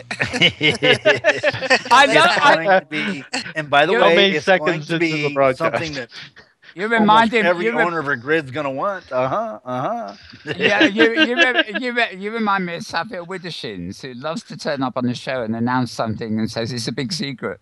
Well, yeah, there's some wonderful news. I'm the newsman, but I can't tell you.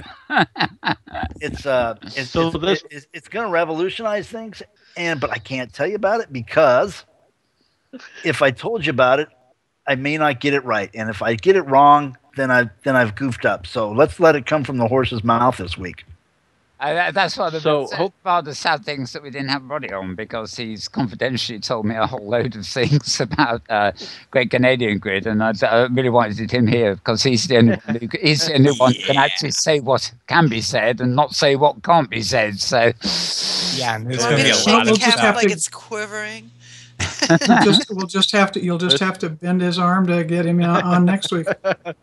Yes, I'll bend his arm and I'll give him beer at the same time. You'll bend his arm? Yeah, I do it all the time. We can film that. I can take pictures. Adam can film it. We can have it on our shows. Can you get to on our news and our show? I don't know. I don't know. I think. Mr.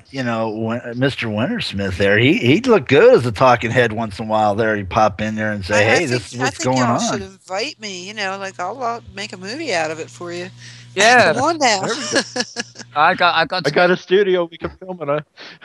I have to get a stinking studio. Sorry. I think the only movie I think we'll see is what's it going to be? AV World Gate. That's what we'll call it. AV World Gate. Ooh, yeah. All right. How about just Yo-Yo Gate? Everybody will know what it is. We got to go easy. That guy he seemed like a nice guy. We should go easy on him. So what was that called? OpenSim Supplies? Was that? Oh, that Timstone? Yeah. OpenSim.supplies. I just don't know if the domain will work or not for some, because it wouldn't work for me. Yeah. I so very much miss OpenSim Creations, so hopefully this will be looking pretty good. Similar. Yeah, hopefully. It'll be for people to upload their own OBARs and for others to download. Yeah, don't get me wrong. There's a couple good ones out there that I've heard about, but the amount of the valuable resource that OpenSim Creations was, it just affected everybody, I think, when it went down. Yeah, it was so sudden. Picture. I downloaded loads of stuff from there. That's one. I bad habit actually of downloading AWR files and IAA files and all that sort of stuff when I find them. And what I find is I got them offline, and then somebody says upload them, and I have no way of visualizing them. And the idea of uploading this and that and trying to res it and seeing what it does and then take it away again is sort of tedious. I wish we had kind of some software that allowed you to take things like OAR files and get a thumbnail visualization or something offline, so you can a demo. Yeah, well, like you go to an image library, you can see the damned images. I know I can do it with object files, for example, from Blender or whatever. I've got a program on the iPad, oddly enough, that is just like a viewer that gives you a sort of thumbnail of whatever the object file is, and you can sort of fiddle around it. You can't do anything with it except examine it, but it makes life easy because you can find what you want, tag it, and know which one to upload, kind of thing. But we don't. There's nothing there's no sort of visualizer software you can use quickly offline for a lot of these resources, which is a shame. Oh, and we were talking about the media center for a minute there on Great Canadian. I have a pub, a bar right in the middle of my region. Yes, in the West Manitoulin Island region. And it's going to be in the middle of everything. Yeah. So Maria, there's a place for you to check out. It's called the Quill and Key. Oh, so that's nice. That's very media-ish. It's kind of a modern little. Yes. Yeah. Now, all we need is a bartender who's a retired journalist and who has a cynical view on life. Hey, Adam, what are you? A cynical view on life. I love that. Oh, everything's coming up roses. Yeah. We'll just make a bot. I'm trying to. I don't know whether it's going to work or not, because I have to get back over to Nara's Nuke to pick it up and then bring it into Great Canadian Grid. But it's a lovely little thing that makes multiple copies of your own avatar, and they walk around just like your own avatar. Mm-hmm. And and when you log out, as long as if you don't take them away, they stay there because they're like fake avatars that are modeled on your appearance. Your appearance is made into a note card, and the note card loads your appearance as a sort of a fake bot. And I was thinking of putting copies of myself on the office reception and behind the bar, and everywhere you go, there'll be a copy of me. No, Mal, I think you should hold off on that. That's Mal. Mal 1, Mal 2, Mal 3, Mal 4. There can only be one Mal. I've just been dying to actually be someone. I've proven that wrong. You want to hear a rumor I heard, though? I heard a rumor. Oh, dear. It's all about Maria, too. Oh, excellent. I heard this rumor. Is there a secret love affair? Okay. No. This is about business. I heard that you do not like ATAC. Oh, that not ATAC. You like ATAC. it's the that currency. What's that currency that's going on with that? Game GT. tokens. G tokens. Yes. Yeah. I do Heard that not you're like really understand. down on them. What's I what's do the not scoop on that? understand how it Does anybody works. understand tokens? Well, that's bad if you don't understand it, because Yeah. I look to you for all that type of information. Yep. I do not understand how it works. I'm very confused about their business model. Yeah, we talked Well, about this. Okay. I understand how it works. I'm confused about the business model. Okay, don't get me wrong. I mean, I understand well how the money transacts. I mean, that's pretty simple. But I don't know. They've contacted me about doing videos for them and stuff, and See, I see, said the part that Well, confuses me is then that we they could have be able- third, no. they have third-party exchanges to actually trade the currency. Now, these are individual people who don't have their own websites, but who are like organized as exchanges as part of the ATEC, not as part of the ATEC infrastructure, but as part of the 3D virtual worlds infrastructure. But they're not registered as exchanges with FinCEN like 3D virtual worlds is. So that's a very, to me, it's a very confusing structure. Very confusing structure. So it sounds so 3D virtual web doesn't buy back its own currency. These third parties buy back the currency, but these third parties don't have to buy back the currency. They can go away anytime. So does that so what does that do to the redeemability of that currency? So that is something that I'm very confused by, and don't understand how it works. that's an outstanding explanation. And you want to know what? And you, just like I, anytime you put money into something, you want to know what's going on with that. So I'm going to put that question to them. I'm going to hold that question to them.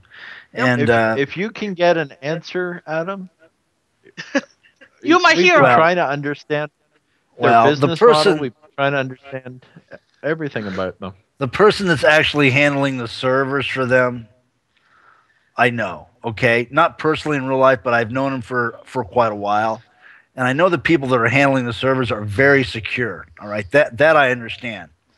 I don't know, they're not handling their market, but they're handling the security of these servers that they're dealing with, and these are straight up. This is a straight up company. All right, that's handling the security and stuff like that. They've been around a long time,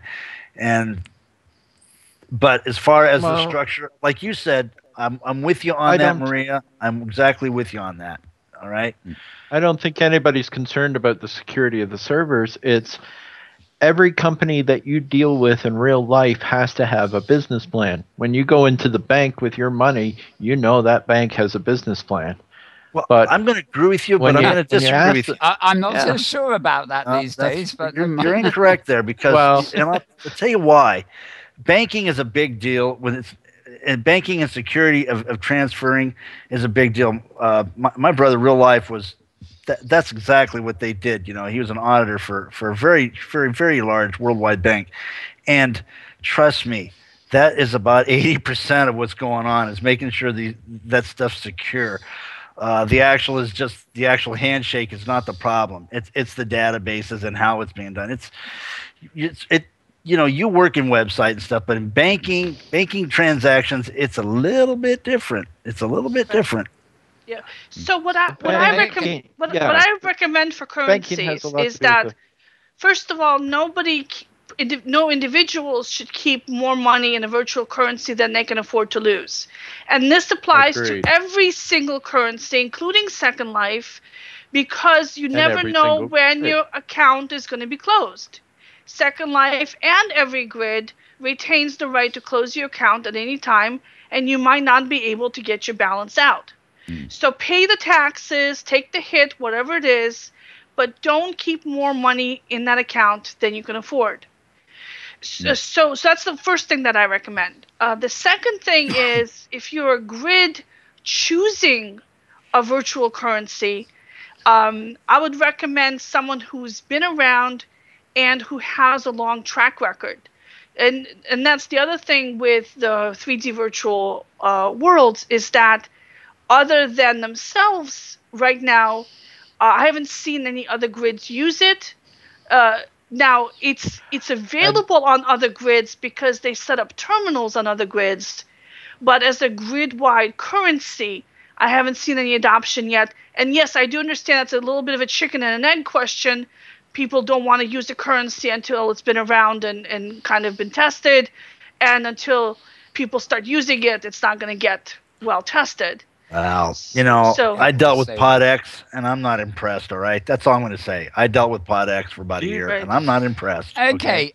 Let's. I'm realizing that we've got about 10 minutes to go before our target of the good old 2 hours, and we're getting very serious here. And we're meant to be entering a holiday season. Oh yes. And I am thinking that for it won't be That's open a to the Christmas public thing. for a while, but I think we should have a little party on the Great Canadian Grid on our big media centre sometime over the Agreed. holiday period. This time next week, of course. I'm not sure whether we'll do a show next week or not. I think we probably will for fun of it, but we will be past the big festival. So I'm going to go round everybody as per normal in a short while. Not only what they've done in last week, but what they're going to be doing this week, because it's holiday week. But I've just got my Tumblr blog here open, which is my sort of media blog. I post every video and a nice picture I find there, and you can find these. They're on my Twitter stream at twitter.com/malburns_writer, or you can just see them on their own at malburns.tumblr.com. And of course, we have Adam's Daily Show. Top of my list here, and it seems to have been posted twice, I don't know why, is the latest edition of something called Happy Hunting, episode 84. Yay. And you've been posted twice, Petlove, so that's a nice one. Really? I'll That's have odd. I'll have to figure that one out. But yeah, this just came up on Vimeo today, I think, actually, although it's been on AView for a couple of days. So great news show there, of course. When will the next one be? I'll take it you're taking a hot I break. think the next airing will be something like January 17th. Oh, We're going right. we are taking a hiatus. So yeah, about a month. Quite a big hiatus. Okay. Well, I'm sure if you go in World, you will find plenty of hunts in Second Life, at least. We don't really have too many hunts on the hypergrid, but I'm sure that would change as time goes by. I've been trying to talk somebody into doing that. That's such a good idea. It would really expand people's awareness of the. Get more people out there, I'm sure. Yeah, I mean, especially if they're having to go from one grid to another to do the hunt. Exactly. As opposed to, just a hunt on somebody's particular like grid. a pan grid hunt or something. Yeah, pan grid. Pan grid hunt. That's a good enough name. Maybe. There are endless videos. It amazes me these days that I don't actually run. We're obviously streaming to MetaWorld 2 at the moment, but we're not actually running MetaWorld 2 or MetaWorld 1 as a compilation channel anymore, because there's just so many videos. So I've got them all in front of me in this blog as they pour in. Some of them are. There's an awful lot that I rather like sometimes if it's good quality, which. Unlike the mime versions of bands you see in Second Life, some of the virtual AC/DC or something. I'll talk to you about that, Adam, later. It was on the show this morning. But a lot of people actually take existing music tracks, just deny responsibility and everything else, and actually reinterpret music videos using machinima. And I'm actually becoming quite a big fan of these, because it's an alternative to the music videos that are actually put out to go on MTV or whatever stations air them these days, thousands, I think. So I quite, there's one called Lion Babe, Jungle Lady, Second Life, which is another one I posted this morning from Life Glam House Films, and it was just fun. It was a very easygoing track and a nice machinima that went with it, and I don't know too much about the legalities of making an unofficial music video for a track, but I mean, as a watching experience, I thought it was rather great. And further down the list, of course, I've got University of Western Australia's 3D Art and Machinima Award ceremony, courtesy of PET. Now, all I've got on my blog here is actually a wonderful little photograph by somebody called Crazy Chef Resident.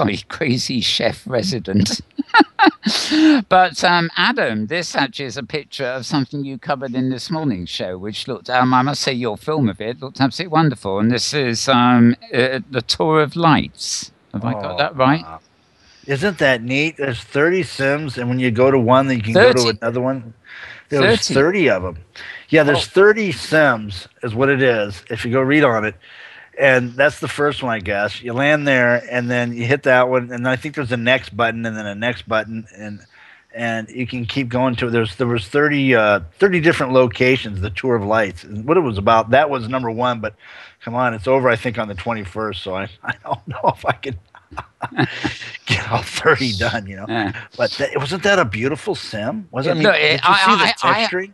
Yeah, wow. I've only seen your film and the photographs I have here, but wow, yeah, it just it looks like postcard Christmas. Well, any one of those shots could just be one of those. The thing is you got to add a little bit of water sound, a little bit of cricket, and a little bit of, it's not quite as easy as you think. Machinima's a little bit of work. Oh, yes. I'm sure Petlove will confirm that. As will I. It's not for the weak of heart. Machinima, it's not for sissies. Right, that's the word I was looking for. Fair enough.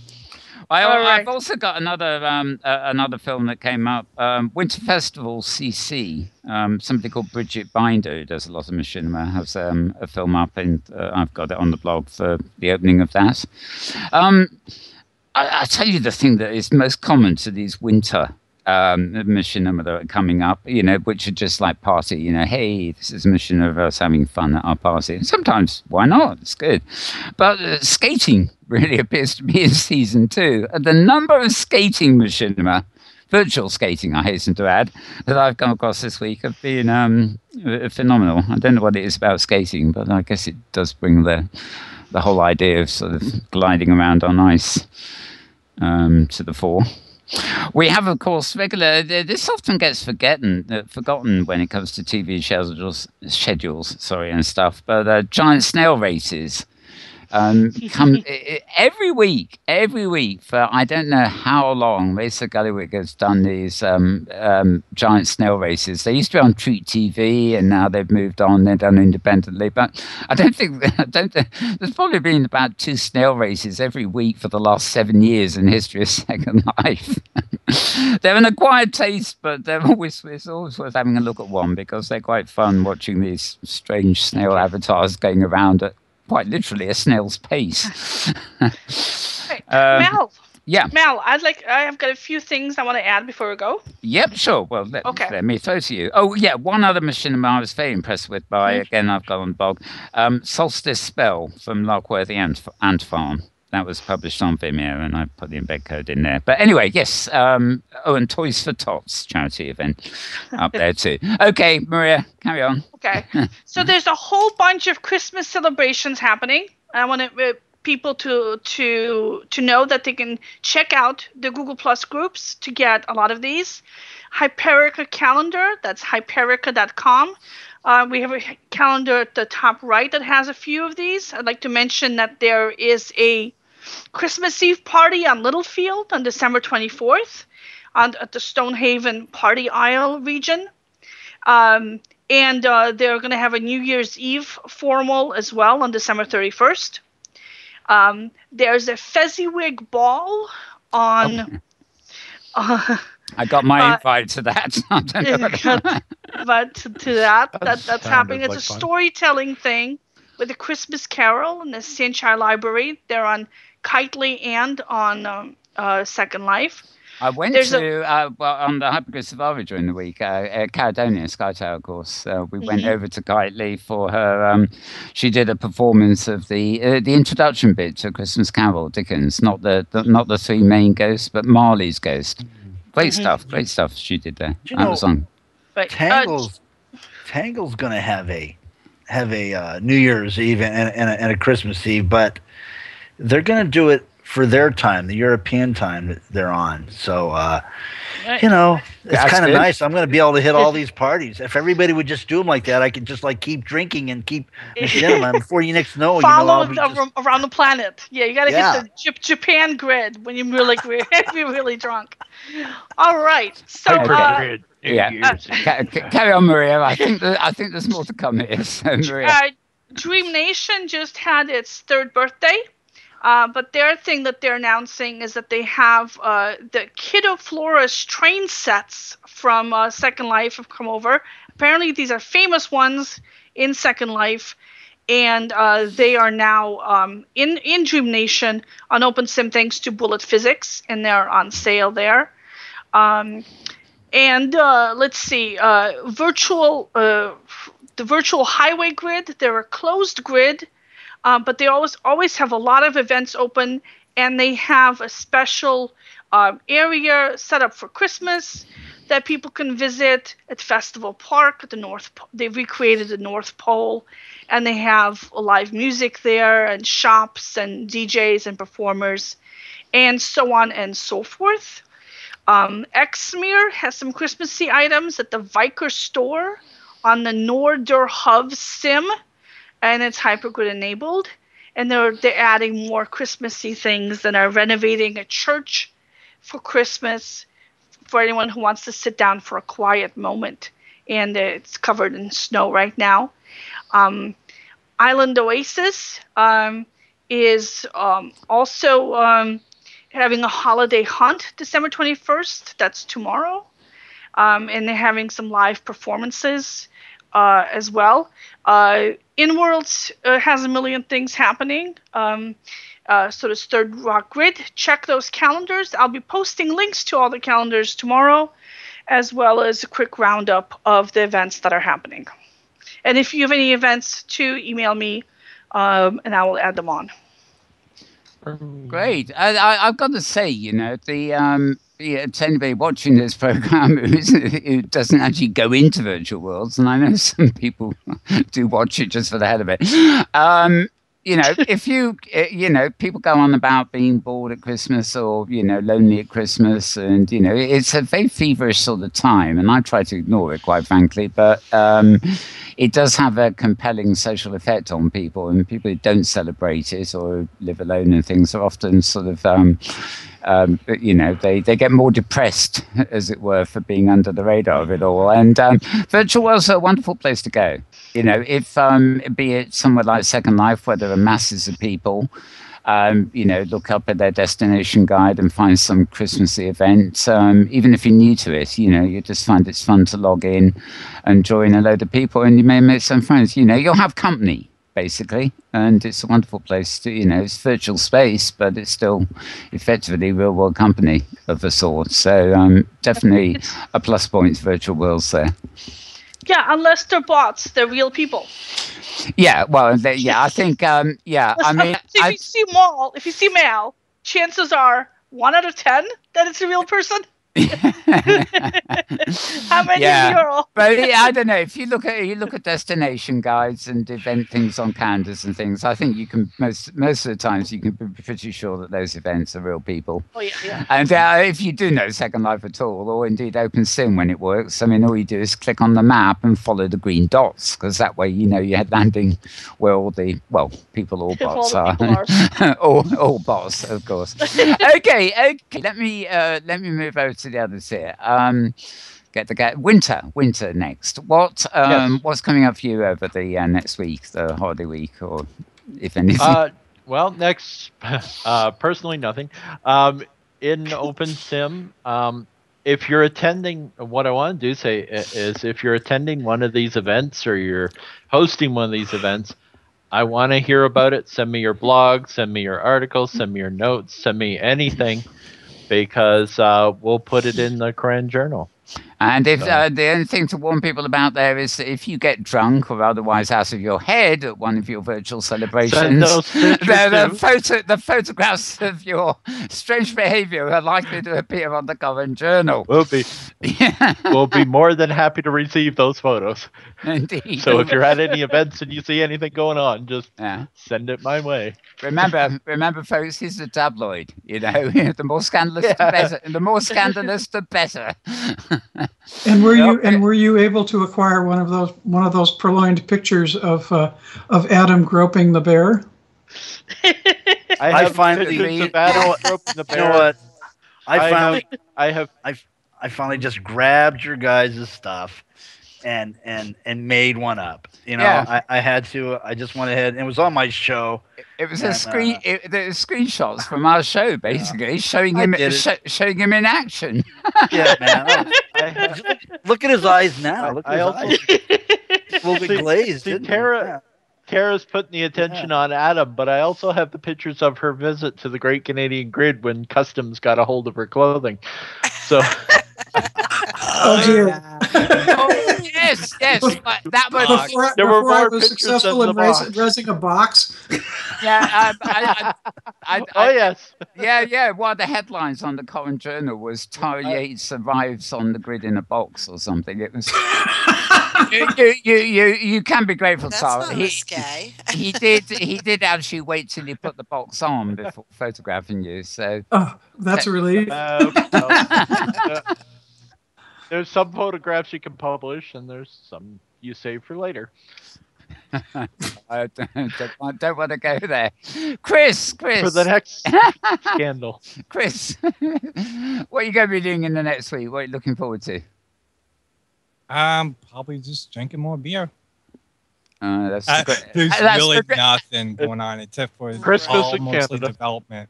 There seems to be a compelling conversation on Great Canadian Grid about sort of because I don't drink alcohol. Well, I haven't done since about 1980. And they're all going on about beer and sort of having beers and so. And I'm just telling them, but you're welcome to all the beer I get because I won't drink it. You can be our neighbor. You just can't take our beer. Well, maybe my avatar could handle it, but I'm not so keen. I don't actually drink beer. I'm not really much of an alcoholic either. But mostly what I'll be doing is just watching you build that sim and working on a few things that I can't say yet, but they are pretty good.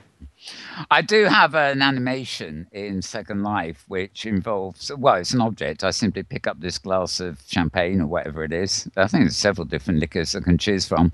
And you wear it and, your hand goes up to your mouth and then a minute later you take another sip. And this is okay for about 10 minutes. And then the animation starts wobbling. And, if you wear this animation for long enough, you end up flat on the virtual floor.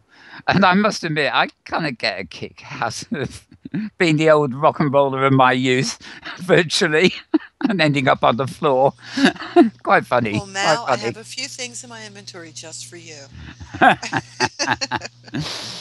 Yeah, the fun things like that. Actually, they bring out the kid in me. Sometimes. Okay, back to you. Oh, God, there's my camera going. All right, back to you briefly, Adam. We are going to wrap up now. So did I ask you already what you're going to be doing in the week? I know you'll be doing a daily show, which will probably get more seasonal as the days go by. Anything particular you're looking forward to? Yeah, I'm particularly looking forward to doing a show at 2 a.m. this morning. With Leslie Kling there, and it's really what I'm looking forward to because as long as I've known her, I've never voiced with her. So this is going to be exciting because to me it's exciting because I've never actually talked to her. So it's going to be exciting to me. The other thing I look forward to is finding out this new thing that's going to happen with OpenSim, and the other big thing is working with all the cool different owners and people that they want to be part of the 01 Time studio that's done out of Tangle TV. They're in Tangle. By the way, you guys can hypergate in, and if you do, you know, you can make faces at me and get behind me while I'm trying to video. I might put that in there. Great stuff, great stuff. When you said you're going to do a show, I keep remembering actually that the other thing you do, as well as hosting a daily show, editing it and getting it up, you're also a performer. You're a DJ. Oh my! DJ Adam Time. So that's the easy thing I get to do. That's the easy thing, you know. Yeah, you do a couple of those a week on various grids too, don't you? So. I do play Stump the DJ, and these people come up with these songs that are like, you know, like Gilbert and Gilbert from the Oakwoods or something. You're like, oh my gosh, here you go. You're looking all over the internet for this thing, you know. Like, do I got a program to pull this off a video or what? You know, it's amazing some of these songs that people say, oh yeah, I want the one that was actually done in 1953. It's funny because I wonder what was happening at first when I watched this morning's edition, because you open up with a band, and I think that's an AC/DC number or something, and I thought, oh god, we're going to have a mime band, but it didn't. There was no vocals. There was just this rock and roll riffs, and actually, considering who the music was, it wasn't. I don't like normally. It wasn't too bad, but you know, the whole news show started up with this riff, and of course, you didn't show yourself DJing at all. You were just showing the music, the live music that preceded your set. And there's a reason why. Really, I was kind of nervous because I hadn't DJed in a while. But I'll be honest with you, I was having a couple troubles because I actually run video on a screen over to the side and stuff, and I'm doing a lot of things. And I really wanted to concentrate on giving these people a really good DJ show instead of actually videoing at the same time. Most of the fashion shows I used to do that were high lag, I was DJing also and videoing. And so I can do it, but do that and then concentrate on somebody going, hey, I want this song. Give it to me now, baby. You know, you're like, okay. So yeah, it's, you know, you got to be careful. You got to take care of the people that came to see you before you can do that. You really do. You want to give them a good product. It's like me filming a backup of this for emergencies. You know, it's never. I can't possibly concentrate on it properly while I'm actually hosting the show, but it's better than nothing. Yeah. Yeah, you. We can't all do everything at once, much as we might try. I have to admit. Okay, Petlove. Anything exciting coming up in the week, the holiday week? Gosh. Well, slaving away in the editor, I know, but I could say something about the Black and Mirror. That's all I'm going to say. Let's see. Just that it's not totally dead, I suppose. And other than that, no, I don't have a whole lot to tell you about. You know, we've had the AVIs, we've had the University of Western Australia's award ceremony, which was terrific. If ever a conversation comes up about Tootsie winning for the 5th time, I'd be real interested to hear it. And so it's a shame. What can I say? I don't know what was going on, but there was a controversy which I disapproved of any kind of censorship about Nicola X's entry. I don't think it would have got into the winning league anyway, but I didn't think it should be censorship. But I saw Valentina Tremont. Valentina Tremont did a quick film in the week about Goodbye to Machinima or something, and I got the feeling she was upset about the censorship issue. And really, it's not a censorship issue. It's a social mores type of issue. Nicole does wonderful work. I'm a big fan of Nicole X's work. I think every frame in every one of her movies, is a beautiful piece of work. But she stepped over the line by confusing religion and art, or bringing religion and art together, which is bona fide. That's fine. But that's what caused her to have the problems that she's having now. And now she's standing up for herself. That's fine. I wasn't. Well, I'm very neutral. I take the piss out of religions quite a lot, but in a light-hearted way. I don't know. I mean, they do cross over. I keep feeling that you can't. Somebody goes to all that work, you can't censor them after the fact. Now, if they'd actually done something that was against the rules, and the rules were specific in the first place, that would be a different matter. But I don't think she was breaking any rules. She didn't break any more rules than she normally does. That's true. Yeah, and I wasn't there, unfortunately, at the awards, but her video is obviously something that disturbed Valentina too. So yeah, it's a very emotional issue for a lot of people, and I hope that the waters will calm soon, because really people take it personally. Yeah, and we have to remember, we're adults, more or less, and not ADOLTS. We are adults, ADULTS. Yes. So let's move forward. Yeah, fair enough. Yeah, we don't want to go to those issues. Okay, well, next to right, Tara. Closing thoughts for you and what's coming up. Well, I have some decorating to do around Second Life and Chilbo. That's been taking far longer than I ever expected it would, but that's okay. And I'm probably going to have words with Honor McMillan the next time she's on the show about pointing me in the direction of Mossums. I now have a little clutch of them, and they are terribly cute and terribly talented. I'm very impressed with the creativity that's gone into the very sophisticated scripting on the actions and animations of Mossums, and I may actually have to do some kind of a little video when I've got a few more of them and them doing a few more things. But I've got a bit of a learning curve to go on there. But in addition to that, my dwarfins have acquired a bunch of holiday decorations as well. So I hope you're still feeding the kitty cats with all this going on. Do the Mossums set up? Do they set up a colony or a village like the dwarfs do?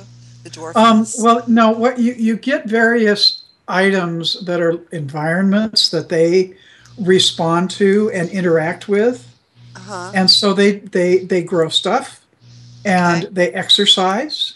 And they lounge around, and they've had this little holiday, not a hunt, but a holiday thing, with a whole bunch of goodies that you can pick up at the various stores that are affiliates selling Mossum stuff, and there all these freebies, and the freebies are all things that the Mossums interact with. So you've got these Christmas presents that. Packages that the Mossums climb on top of, and these stockings that they wrap their arms around, and then they climb up and get inside. And cool. Yeah, it's just they do a lot of different things, and you get points for they're very active, and you can even send them off to space because they are space creatures that came down from elsewhere. Anyway, I'm sure that there's lots of hours of entertainment yet to come in the world of Mossums, and I may have to actually bring a few of them over and set them up once I have a better grip on them, on what they do and how to do that so that they're camera ready. Anyway, the nearest I've got to this in Great Canadian Grid so far is I've got some animated ducks in a pond, but we really need a few more intelligent critters over there. Yeah, ducks I saw those the other day. That's just a rotation script. I know. As long as they quack, that's what matters about ducks. Actually, at the moment, they seem to be drowned out by bird noises at the moment, but we'll have to do something about that. Anyway. Okay, right. Well, I think it's about time we got off the air before we bore people pull the pants off them, or whatever suitable expression is. Oh, no, ducks are fascinating. What are you talking about? No. Sorry, just kidding, man. I'm talking about me boring the pants off viewers. 2.25 hours we've been at it. Yeah. So, folks, I think we're going to call it a wrap there. If you want to follow me on Twitter, you can find me at twitter.com/malburns for general links to Metaverse news like we had earlier, and the sort of things we've been talking about here when it comes to hybrid and OpenSim. And I gave you the Second Life feed earlier. So you've been watching, of course, the Inworld Review, brought to you in association with AVTV, live this week from Chilbo in Second Life. And if you want to see replays of this show at any time, and including all the back issues of our who's giggling at me? Oi, shush! I'm doing my outro, and somebody's giggling at me. Right, I'm not giggling at you. Okay, if you want to see any of our back episodes, including this one, check out slartist.com, slartist.com, and you can see all our previous shows in all their high resolution glory, whether you're on an iPad, an Android, a TV, a desktop, or not an Apple Watch yet. So with that, I'd like to thank all my guests today, starting with Petlove. Good to have you here, and back as ever, Petlove. Thank you very much. It was a pleasure. Thank you. Right. And thank you also to Winter Silversmith. Thank you, Winter. Thank you, Mel. It's good to be back again. And thank you to Chris Strachan. Thank you, Chris. Great to have you here. Thank you, Mel, and I'll see you back in the Great Canadian Grid soon. Indeed, you will. You can't get me out of there at the moment. This is true. And thank you to the Christmas tree, the pussies, and the dog, because I'm on the wrong camera. But you won't know that because Petlove's bound to be on the right camera. And thanks again to Adam Time. Thank you, Adam. Thank you. That was me laughing in the background there. Chris and I were. He gave me some. Of course, I know I'm the one always getting in trouble. Dennis the Menace. He was giving me some great tips on styling, man. Chris, I'll check out that AVI. Is that awesome or what? Hey, you guys, it's been a blast coming in here. Thank you so much for having me. Okay, it's a pleasure having you. Great conversation and everything else. And so back to the regular team, as it were. If the camera moves. Thank you to Maria Kovalov. Thank you very much. Her lips are moving, but I hear no voice. Oh my God! Yay! There you are. Okay. I was saying the most amazing erudite things you have ever heard, but now they're all Dang. Sam. Oh, I love Chris's costume. Oh my God, it's amazing. It's so much more festive than mine. Anyway, thanks for having me. Good. I hope everybody has a great holiday of your choice this coming week. And see you in the, next year? No. Yeah, well, end of the year. We've got one more show. Okay. Yeah, I think we'll do one. Yeah. Excellent. Even a short one or a party one. Or an experimental one, even for a Great Canadian or something. We'll see. Okay, and Tara, thank you, of course. You're most welcome. Happy holidays to everyone. Whatever you celebrate or don't, make your own traditions if you don't have folks to hang out with. Yeah. And yes, I think my sympathies too. So have a great holiday week and holiday day. Well, it's a holiday everywhere, so you celebrate it as a holiday even if it means nothing to you, because you'll be sure nobody else will be doing anything then anyway. My camera is just frozen on me. That was a brilliant way to end, isn't it? Okay, so I'll just finish with what I normally do. We will probably do some kind of show next week, even if it maybe we will come to you from Great Canadian Grid, or maybe we'll just come here as normal. But it will be a lightweight show, I'm sure. Until then, I wish you a good morning, good afternoon, good evening, or indeed good tomorrow, depending on wherever and whenever you are.